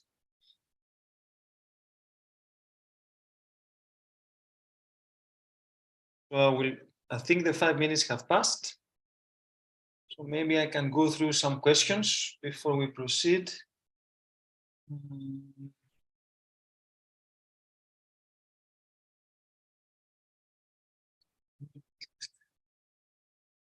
Okay, so there is one question from Berna. What does including 3 replicating regions interested in reapplying mean under focus on demonstration for these calls? So what is important is, as I explained, we need to develop at least 4 demonstration sites in one biogeographical area. And then we need to take that integrated solution that we had in those 3 demonstration sites and examine how we can help other areas, other communities and regions to take our solution and have that deployed in their own region.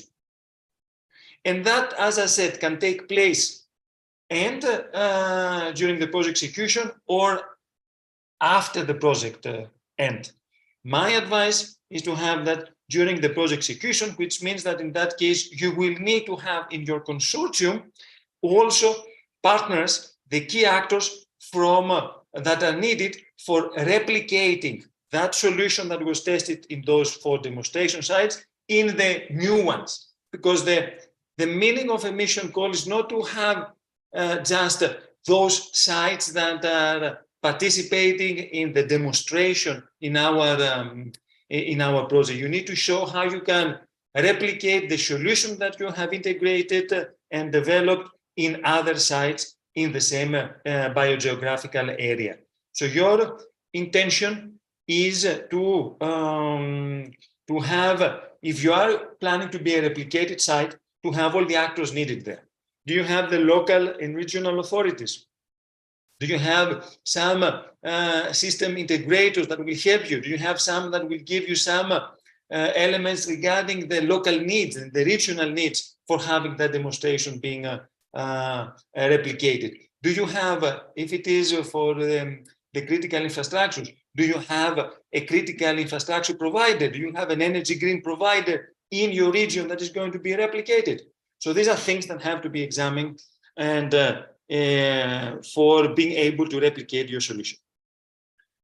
So I hope I answered that question to you. If not, please let me know.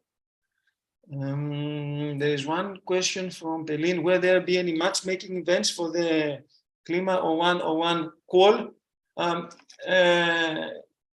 Michael will talk about collaboration opportunities. So you should be able to have some views on how to identify partners and collaborate. So he's going to talk on that. As far as I know, there is not any matchmaking event, but maybe Chala or Meltem have some other information that they would like to share with us.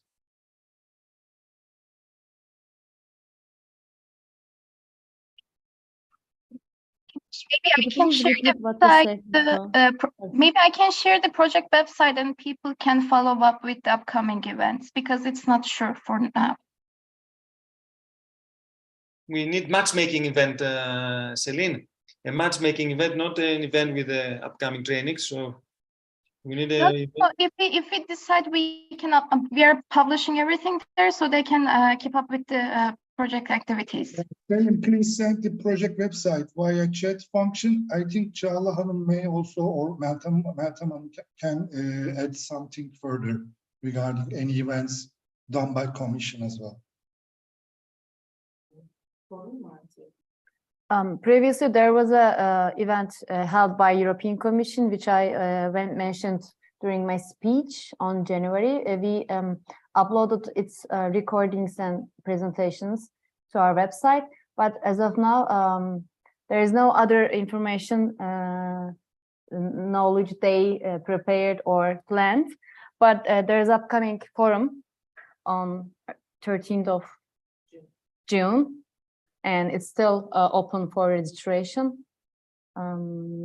There's nothing else more to present as an event or upcoming event. Okay, thank you, Charles, on that. Just for your information, I think it's the first time that the European Commission hasn't organized a brokerage event along with the days. No, they didn't. That. So there isn't any matchmaking event. At least there wasn't any planned from the European Commission.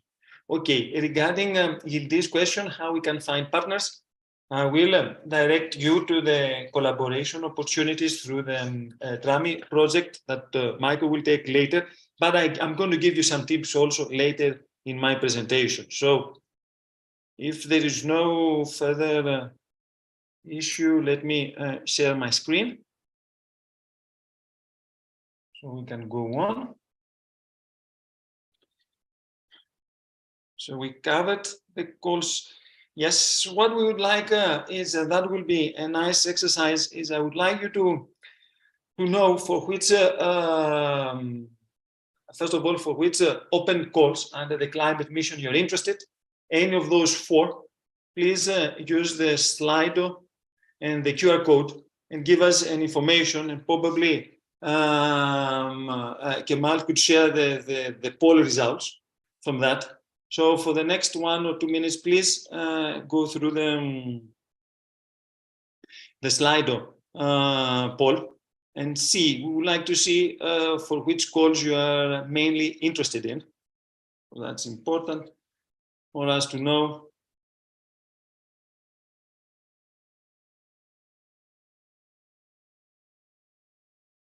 And maybe Kemal, you can share the result with the polls.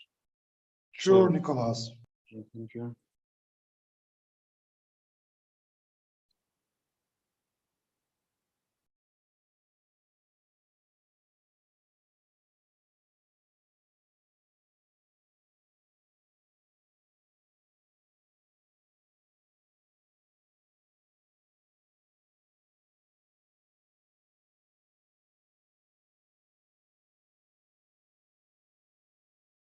So we have 10 people already voted.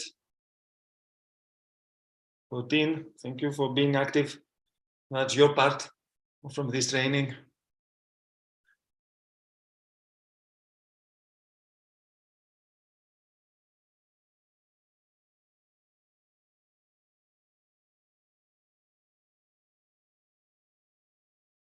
Okay, we have 17 already voted.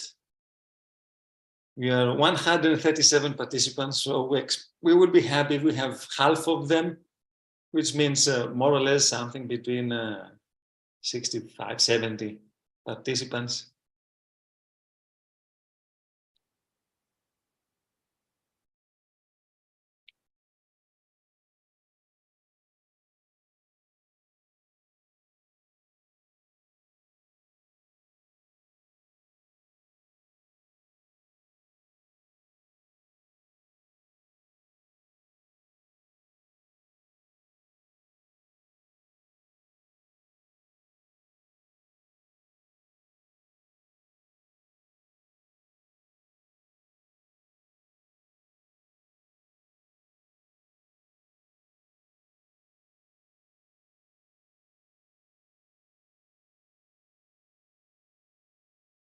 What it looks like is that the 0102 is with the critical infrastructure is the most popular one for the time being. And next 0101.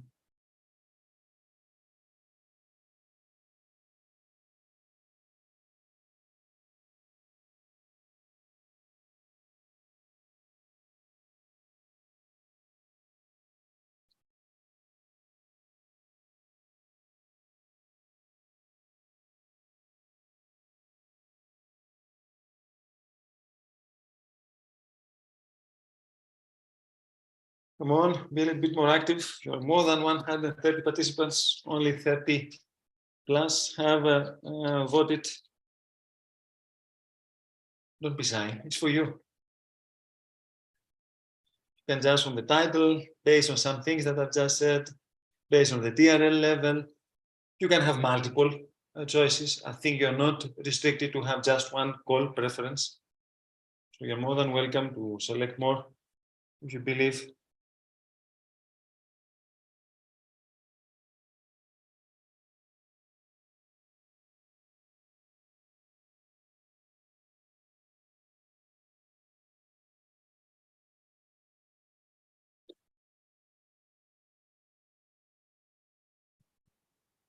Okay.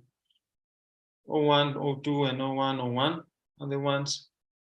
Okay, I'm not going to wait a little bit more. I'm going to go a little bit more. I have 1 or 2 more slides, I think, and I think are quite critical for me to have some time to discuss them. Meanwhile, please use the Slido to vote your preferences, because if there is time, I might go a little bit in more detail some of the advices that are related to a specific call.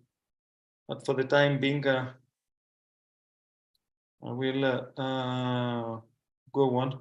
So I will share the screen again and come back.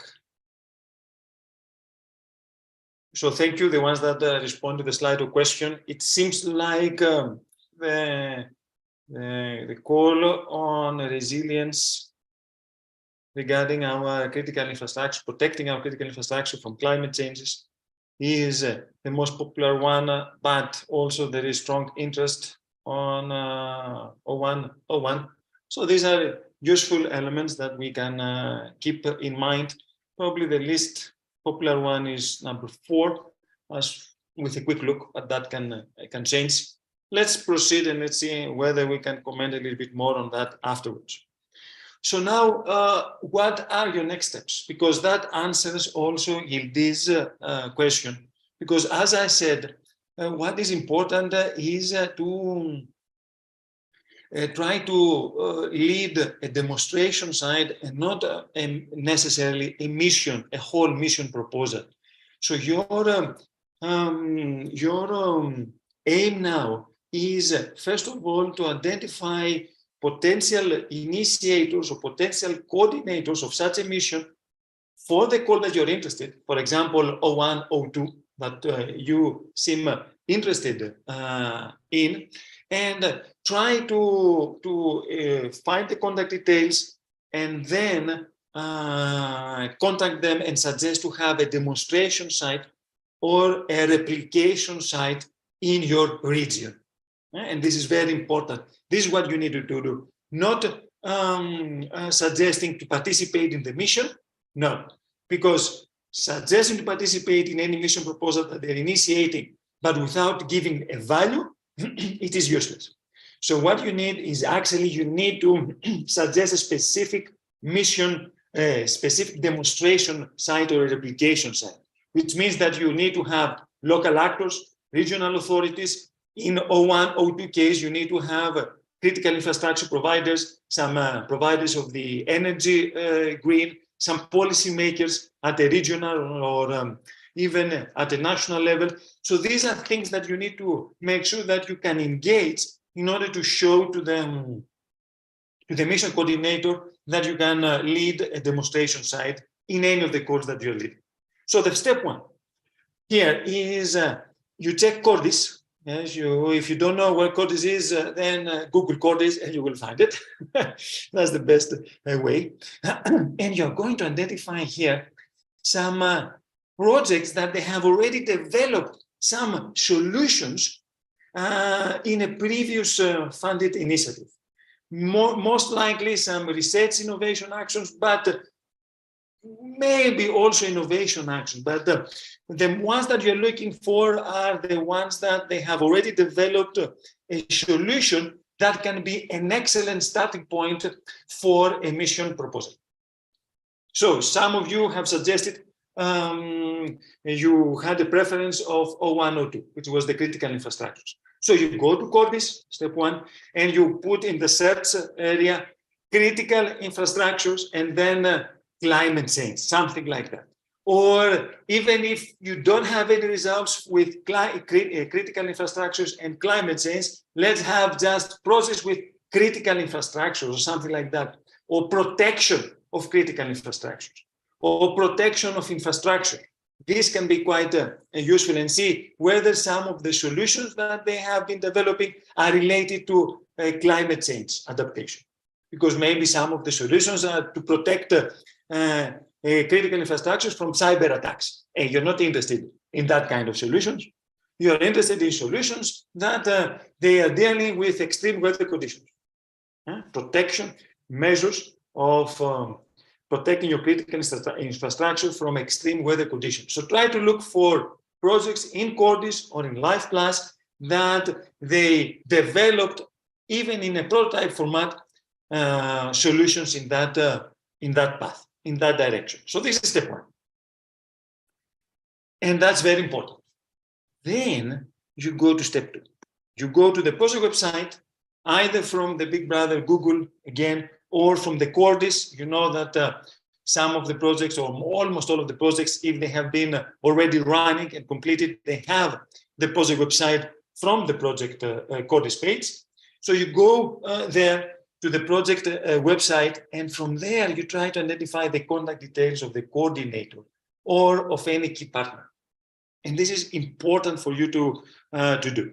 You identify the contact and you communicate with them. Yes, and you communicate with them to discuss how you can provide value. And I see here deploying a demonstration. I'm giving you also the value that you're going to provide in that potential mission proposal initiator.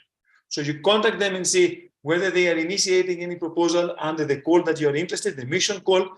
And in case they do, you would like to discuss with them, because you can suggest either a demonstration or a replication site for their own mission, because you have all the actors engaged. Even if you haven't managed to engage them all now, you should be able to engage them as long as they accept you to be part of the mission and lead a proposal.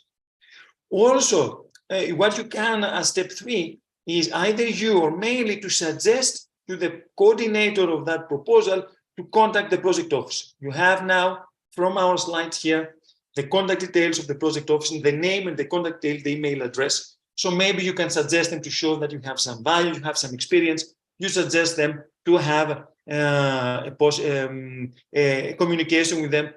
Maybe they can get some further feedback that can be helpful for your mission proposal. Now, some other channels of collaboration outside the Cordis and already funded projects, maybe they can be, because from the European partnerships that are related to the mission, to the targeted mission calls.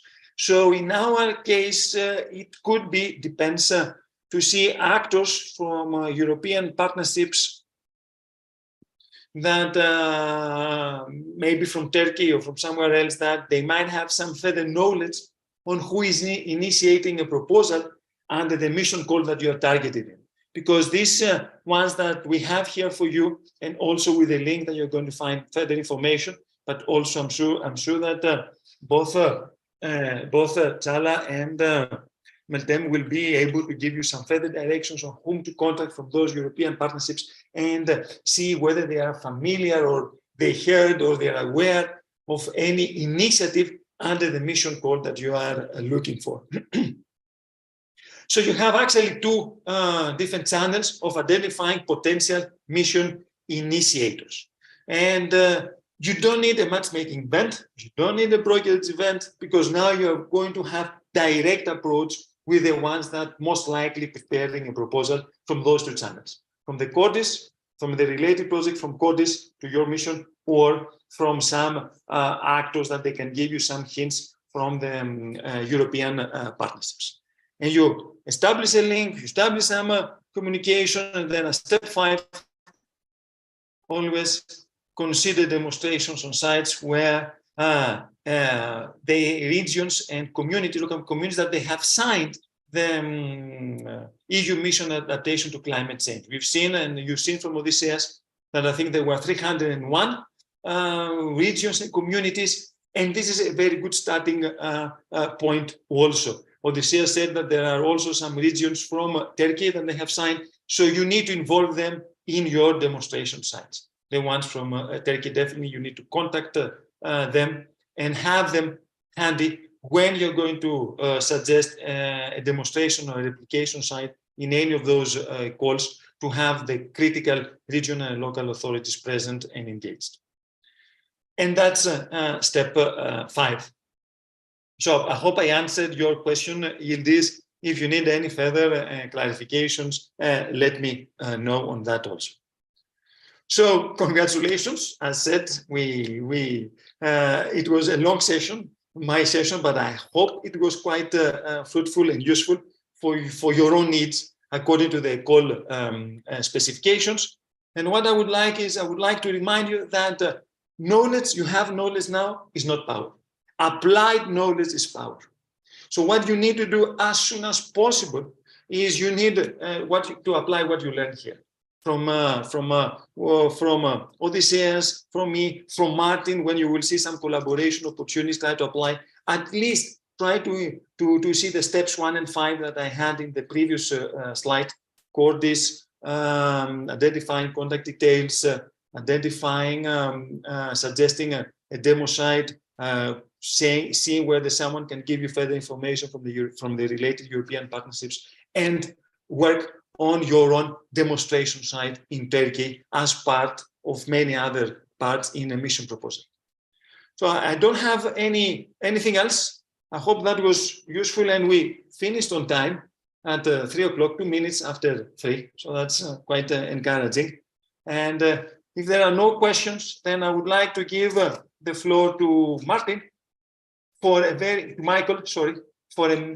interesting session on TRAMI project that will give you some more information, collaboration opportunities, and also some further information regarding the TRAM project.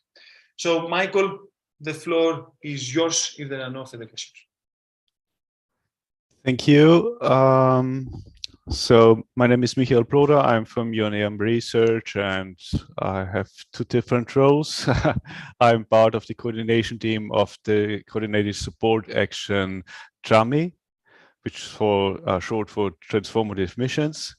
And I'm also involved as an organization in the mission implementation platform Climate Adapt, where the Ricardo Group is the coordinator. I'll do my best now to share my presentation. Let me give the chance to start the presentation now, and I hope I can step in immediately. So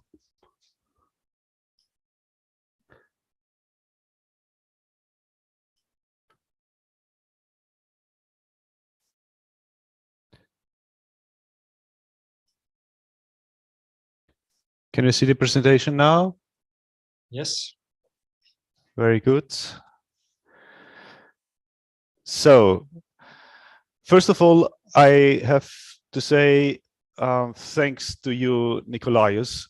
You had brought in such a brilliant presentation and overview, so I really could start on top of that and start with introducing 2 instruments or several instruments which are beyond the funding of research, but try to connect people.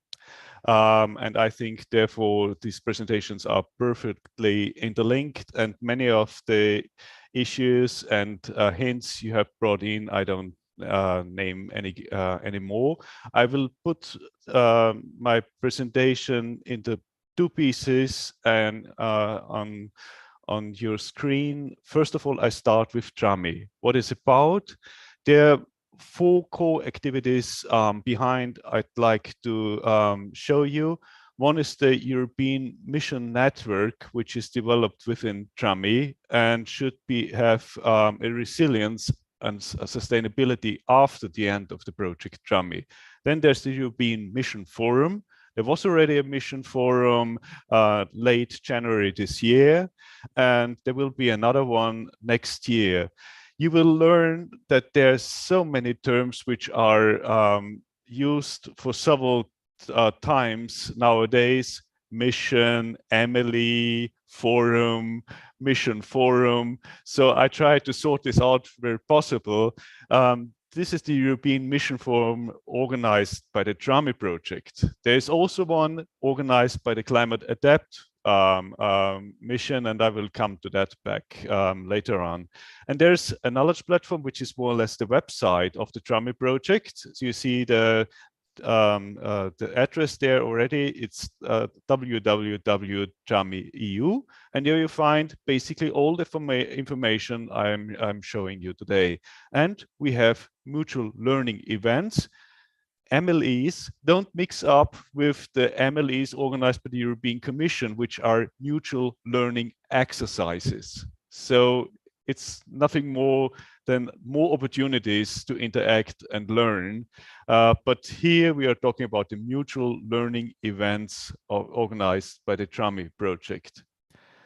On the next slide, it's jumping over. So I just wanted to give you an idea what are the objectives of and the scope of the TRAMI project. So the basic idea is fostering the cooperation, coordination between EU-level actors, national, regional, and local actions in order to support the implementation of EU missions. So it's a cross-cutting activity, not solely dedicated to the Climate Adapt mission. That's important. And it was the first of many CSAs, coordinated support actions, which has been commissioned by the European Commission. And something which is also very important, it tries to create a communities of practice and interaction even with among the different missions. And this is also important. It's not solely addressing actors in member countries, but also accession countries. So you're really invited to interact with the TRAMI projects, to visit our website, to contact us and our partners. And the partners of the TRAMI project are basically NCPs of member state countries. So if you contact TRAMI, you also have implicitly a direct link to many of the NCPs in European member countries, which is an advantage when you want to create collaborations with other partners throughout Europe. So there are several key activities. One is the European Mission Network, expertise notes. You will find a newsletter. Please sign in the newsletter on our website and you will receive permanently updated information. There are various demand-driven exchange formats foreseen, the mutual learning events, and also the European Mission Forum. And this is documented on our website. You will find a couple of reports there, training material, and also I hope in the next few weeks, or at least before the summer, a mapping of actors and instruments and funding opportunities, which is also foreseen. So we started with a data gathering exercise, because we also want, the European Commission also wanted to learn more about mission governance, the actors which are active in various national environments, and also the instruments which are dedicated to the implementation of missions. And this is very important. And the new thing, it's not solely the way how European projects are organized, it's also the way how missions should go deeper and penetrate the national governments in a positive way, in that sense that a considerable share of the whole activity will occur at the national level with national resources, at the regional level, in cities. So this is important, and therefore we also need to consider that all our European countries and also the accession countries are organized in a different way, and governance doesn't work in the same way. So this is important for implementation of missions. And the TRAMI project has, so to say, a communicative, connecting side, but also a more or less scientific and data gathering side. Here you see the idea of the EMIN, the European Mission Network. So how it is related to TRAMI. TRAMI sets the starting point for the European Mission Network, but it is just the starting point, and it should survive the duration of TRAMI and stay there as an interlinking network and activity, linking the 5 missions which are there and potentially also new missions in the case they're coming up with a new period. So the aims are to create a community of practice, connecting mission practitioners at various levels, organize exchange and mutual learning via the forum, and also to bundle expertise and experience, scientific findings and practical examples. So the European Mission Network is really an open form to coordinate and exchange, and it's about you. So please get in contact with the European Mission Network, become a partner and a member of the European Mission Network, and also contributes to the agenda of the European Mission Network in the near future. And that's the way it's organized. So when you want to become a new member, you are connected via liaison point. This could be one of our partners. You could also do it via the website TRAMI.eu. And on the other side, you have the TRAMI project, where various inputs are provided as a starting point of the European Mission Network, reports, the mapping, mutual learning exercises, the newsletters, and also the forum. And what we also have here is our sounding board from the TRAMI project. The sounding board are the coordinators of all mission CSAs, the coordinated support actions for the various missions. For instance, for cities, there's the CSA capacities, or for instance, in the case of the climate adapt mission, it's by the definition, the mission implementation platform climate adapt. That's about our website and the knowledge platform. So what you can get there is information about TRAMI and EMIN, and also an event calendar, which is growing. So there's so many activities around, and we are keen on get linked to various data providers and information providers, so that you have a first overview across missions, what is going on at the European level when talking about missions.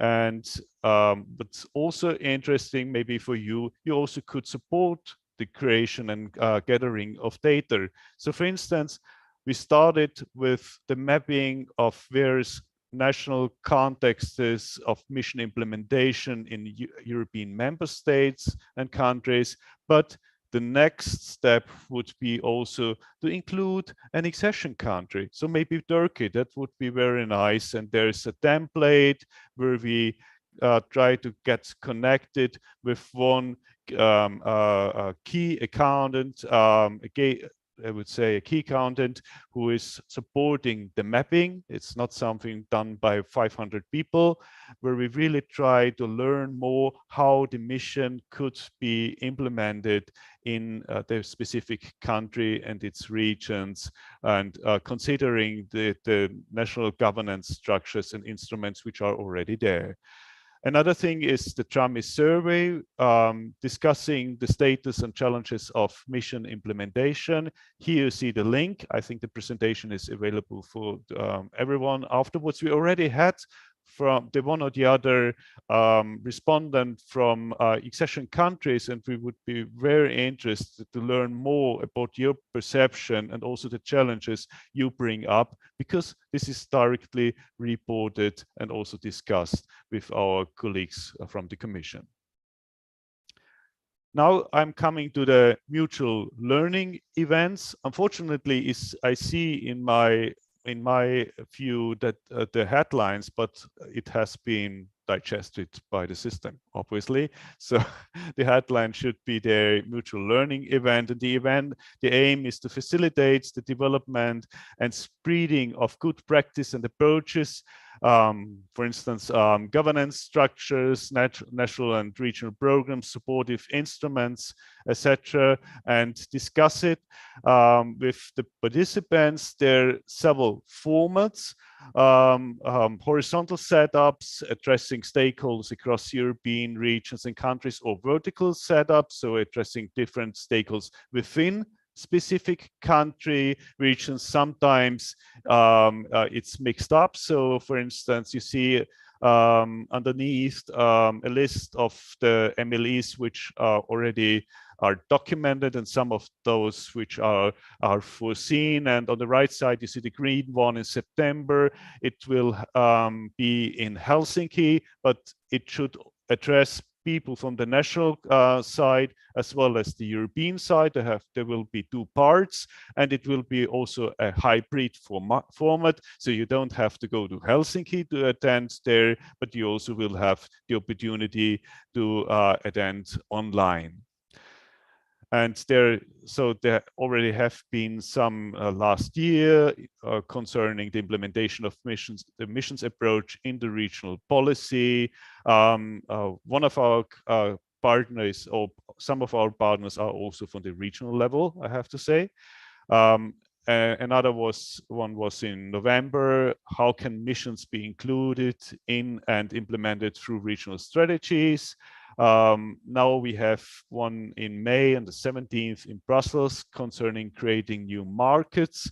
There will be one in June in Croatia focusing on the DAFTI network. The DAFTI network, this is MLE is dedicated to a very specific group. So a smaller, well-defined group of people attending there. DAFTI is the organization and network of European funding organizations in the field of applied research and innovation. So they like to discuss, of course, also how can innovation agencies support missions, how to engage industry. This is still a challenge in many countries and regions, engaging the industry and bringing the industry on board of the mission idea.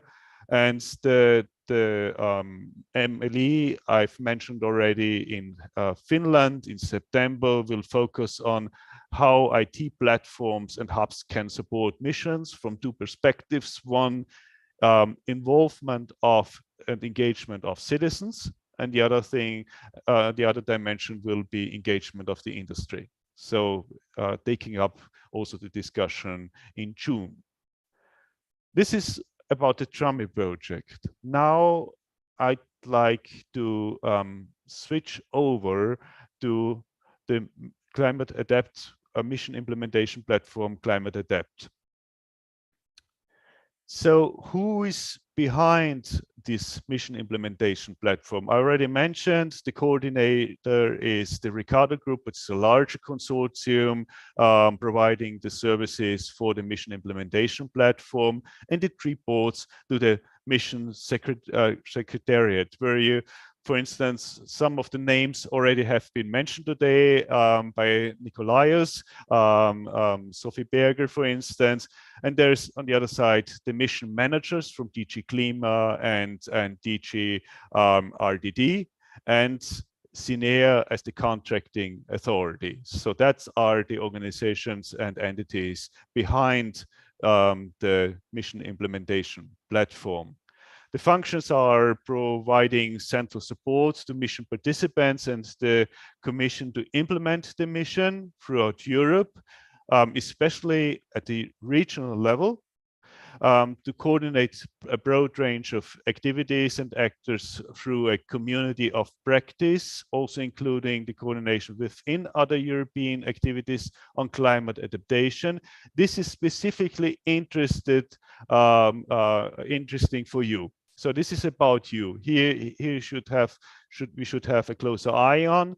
Then there's for specific regions in Europe, charter signatories, the provision of support and technical assistance to regions and local authorities. This is mainly dedicated to European member countries, I have to say, and then overall communicate and connect activities and actors on adaptation, also including various forms of media monitoring and report on the progress of mission implementation. This is a very interesting and important exercise, as you might imagine. And here, this is also a learning for the European Commission, national levels, and the regional governments. And finally, the provision and stimulation of a broader engagement with the missions and other missions. So this is more or less the corresponding parts to the TRAMI CSA from the perspective of the climate adaptation mission. Here we also have a web page or web pages you could use, and I really would like to invite you to visit these websites. So the mission on adaptation to climate change portal includes an overview of the mission, the regional adaptation support tool, where you really get good hints and guidelines from on the basis of previous experiences, knowledge and data, so the overview of mission projects, access to the community of practice I've already mentioned. Please sign in to the newsletter of the climate adaptation platform, where you always have very new and fresh information and various events I will mention in a few minutes or seconds.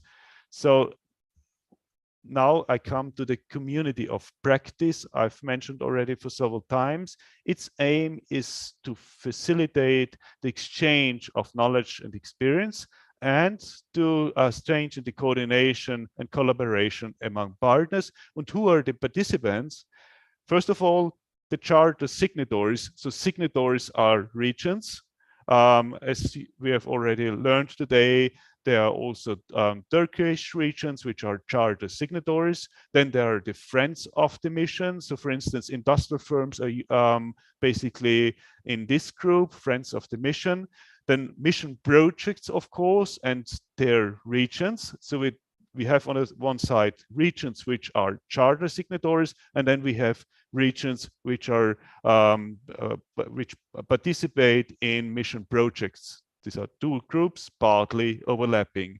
Then national adaptation contact points, member state authorities, and of course European institutions. And you know, behind the climate adaptation missions, there's several European organizations already mentioned, SINEA, but there's also EEA, and the information is really interlinked. And this is really, from my point of view, a first success, that many institutions across DGs collaborate with each other, share the information, try to avoid duplication, and even if it is presented on two different screens, you know the information is really coordinated. We have in the community of practice, or the community of practice is organized along 3 nodes, which are in a permanent dialogue. There's the EU level node, then there's the interregional node, and there's a research and innovation node. I guess for you, especially the two nodes underneath, interregional nodes and research innovation nodes are the most interesting ones, and the members participating in these nodes or connected to these nodes will benefit in the engagement, from the engagement with stakeholders, the sharing of knowledge, the participation in events, and also opportunities to link their research and activities with policy and practice. That's the basic idea behind. And how does it occur? So you see, behind the interregional nodes, we have several activities. There's, for instance, the matchmaking between regions, local authorities, and communities, and this is focusing on charter signatories and also regions participating in mission-funded projects, both. Then we have the peer learning program, which is dedicated to charter signatories. In the research and innovation node, we have a mission project seminar, one per year, and this is dedicated to mission project coordinators. So what's important here is when you're coordinated that you are really present there and you're really invited to take part there. Then mission projects in the workshop on identification of synergies between projects. So even when you're solely a partner of a mission project, this is a format which is dedicated to you and your needs. And then there are CDE trainings. CDE is an acronym for communication, dissemination, and exploitation. And then we have the EU level nodes. This is on a overall level, and it tries to interlink the various actors and entities at the European level. So what we organize there is mission objectives round tables, where we try to bring in the various CSAs and organizations which are really engaged in implementing the missions at the European level, and across mission network activity, which is also annual. And beyond that, of course, the dialogue between the nodes, so cross-fertilization workshops, matchmaking events, and also webinars which are organized there. You see, there's really plenty of information which is going around and might be interesting for you. And now you see a first view on the online EU mission adaptation community. So the users are more or less the users already mentioned when I introduced the COP, charter signatories, friends of mission, mission project, and national contact points. And the objectives here are the increasing the sense of belonging to the community, because basically what the missions want is really, and we heard much about technological readiness level, but it's even more, it is bringing in the last level from the very beginning. So really interlinking with the users and the citizens from the very beginning. This is really the new thing with mission projects, I have to say, and we need new formats and new learning, which is going beyond what we have done in the past decades and programs and framework programs, and this needs interaction. Unlock potential for mutual learning, enhance capacity building and sharing ideas, concept, knowledge. Transdisciplinary and interdisciplinary research, for instance, is a real challenge for everyone. And here we hope that we create communities and partnerships which go beyond funded projects.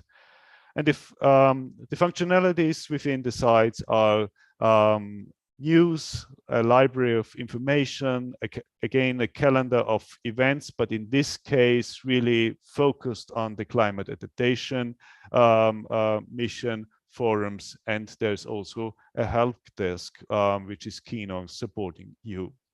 And there's an annual forum of the mission on adaptation to climate change.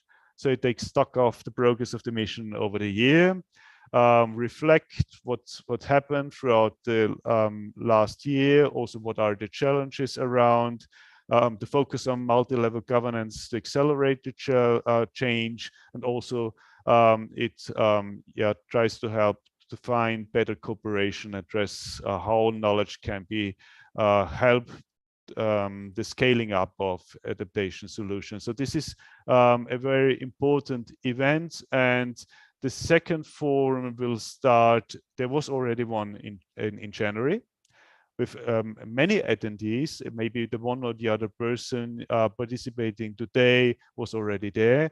And there will be a next one on the 13th of June.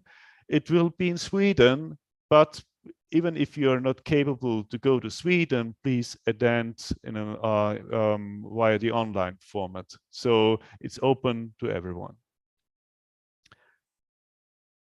Now I'm at the end of my presentation. Many thanks for your attention. I hope it was a little bit helpful and maybe, yeah, interesting information was already there for you.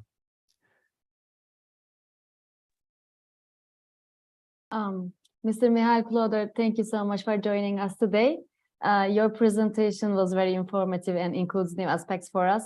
I'm sure that our participants will benefit from your speech. I appreciate your contributions. Thank you so much again for accepting and joining us today. You're really welcome. Many thanks. It was a pleasure. Can I ask 2 questions, Michael? One maybe clarification is, what do we mean with friends of the mission? That is one. And the second question is how someone, because I understand most of the tools and platforms that you said are for already participants in missions.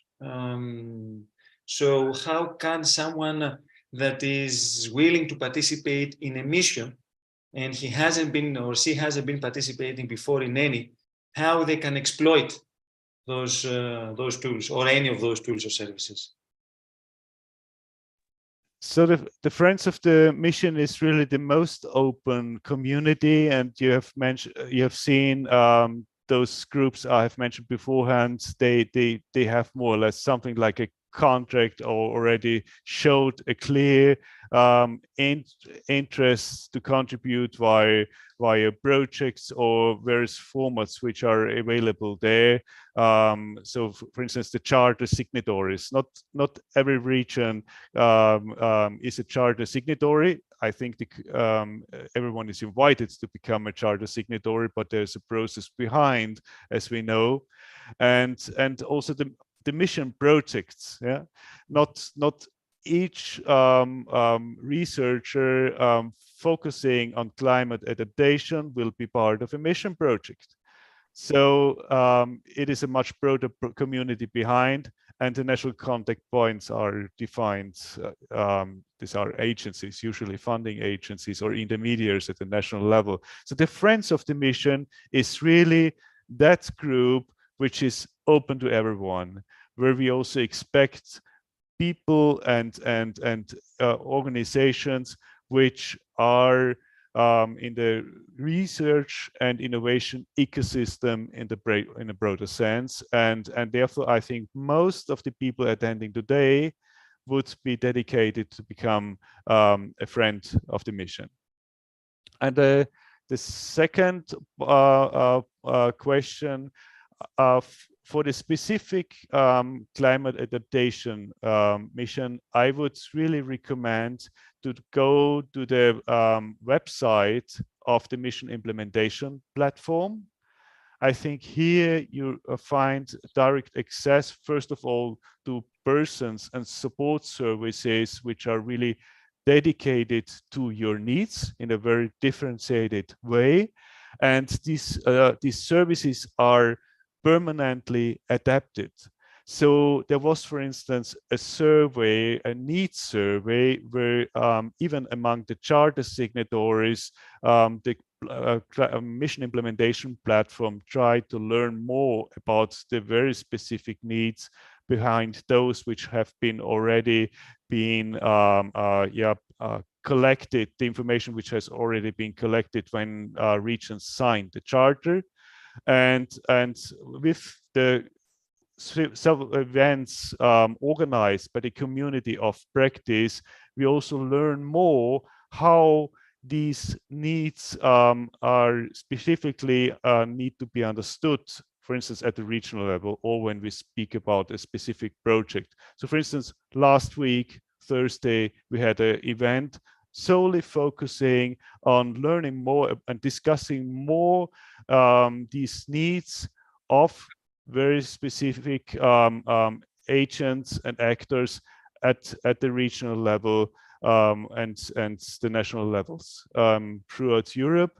And this the most important things are, as you might imagine, for instance, financial support, how to include and engage citizens, how to engage data exchange and use platforms.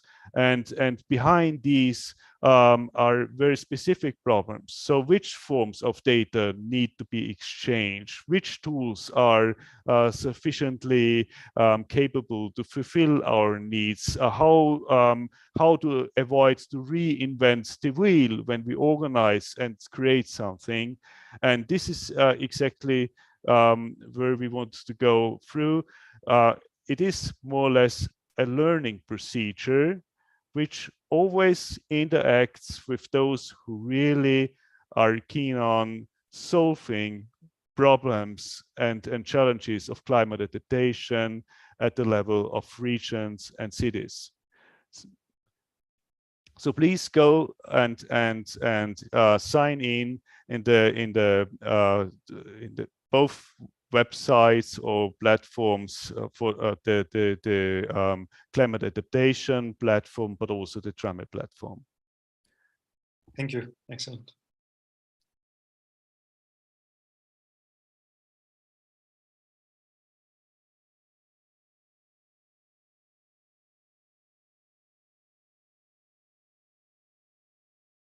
I can see the chat, but maybe you can help me if there's another question.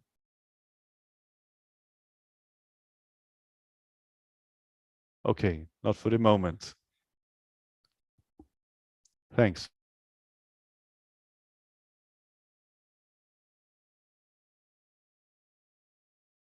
Okay, thank you, Michael, for that. I don't know whether someone else would like to have a closing note of this event. I will give mine, and then maybe Odysseus or Charlie would like to have the closing notes of this event. What I would like to remind you or tell you is that it might sound that the mission proposals are very ambitious, very challenging, and big players are the ones behind them. But I would like to remind you that missions, in order to be successful, they need to have successful pilots, and it's particularly these ones regarding climate change. And any organization from Turkey that can initiate and deploy a demonstration and testing pilot in any of the calls that we've seen, based on what we've discussed, can approach potential mission initiators and discuss with them how their pilot can be part of their own mission proposal. I think this is what you should do. You have now a clear strategy on that, how to do it. A detailed one, which means that you don't have an excuse. You have to do it now because it's quite detailed on that respect. But nevertheless, if you still have any further questions, even after today's session, you can contact Charlie and Meltem or directly the help desk of Turkey in Horizon 2020 to give you some further guidance or assist you on anything that you feel some further support. So that's it from my side, and I will leave the closing notes either to Charlie, yes, Meltem. Yes, Nikos, thank you. Let me say a few words. Thank you to all speakers for their valuable presentations and contributions. I hope it was a very fruitful meeting for all participants, and now the call titles are easier to understand, I think, and it is clear how to look for the partners and coordinators for the mission calls. And it was very helpful to learn about the TRAME and its services. Thank you, Mr. Cloder, for this. And dear all, you can consult us, the National Coordination Office, TÜBİTAK, at all time. Me and Çağla are very happy to answer your questions regarding climate mission goals and other issues. I would like to thank you again for all participants and speakers. That's all from me. I also would like to thank all of you again, and I would like to present my sincere appreciations for all of you, Nicholas, Mihail Plodder, Odysseas Spiroğlu. All the informations and presentations are very informative for me and for our participants as well. I think everybody will get benefit from them. And hopefully in the future, we will organize such events as well. You are always welcome to join us, Mihail Plodder. Thank you so much again. And that's all for me as well. Thank you. Thank you, Meltem. Thank you, Çağla. I want to repeat what Nicola said, and this is something that we always stress in our events, that Turkey has an advantage as a demonstration site, not only because it is probably easier sometimes to bring the quadruple helix, what I mean, the collaboration between the research institutes and the policy makers in the regional level, but because also it is a widening country. So there is an extra advantage in including a widening country in such a mission, because it can create further synergies with widening projects. And I know that sometimes such calls may look intimidating, especially for newcomers to Horizon Europe. It's a new instrument. There are a lot of novelties involved, but projects like Mikael's Trami and the other platforms are exactly here to help and support you in the process. And you shouldn't be afraid to take the first steps. Even if nothing happens, you will increase your networking, you will promote your offer, you will start gaining partners and expanding your network in Europe. So it's a good start. You have a competitive advantage. I think you should use it.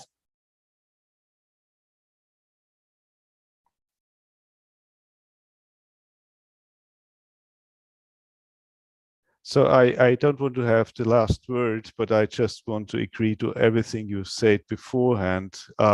Please really get in contact with other regions or use the forums which are available there.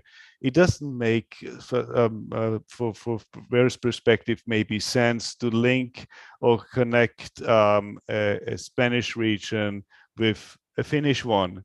But maybe you are a perfect partner to match there and exchange experiences, because missions start from the problem and those people which are affected there. And this is the real difference from previous programs and projects. And we really need to think projects from a different angle.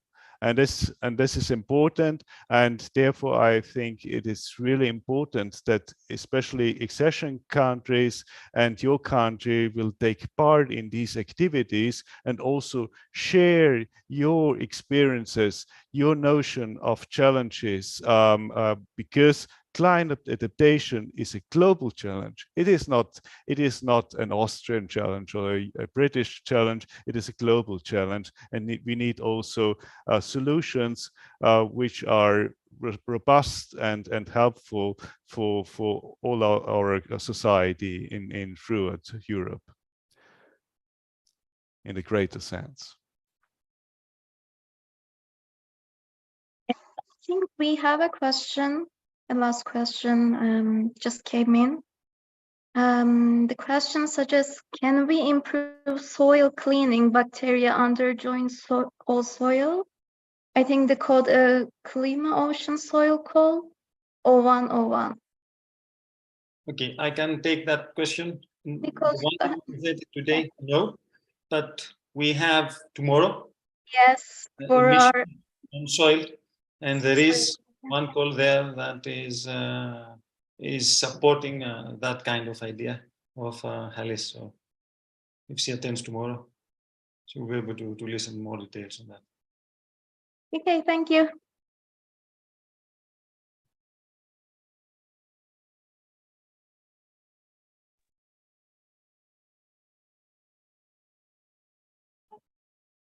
Oturumumuzu sonlandırabiliriz sanırım. Teşekkürler Selin Hanım.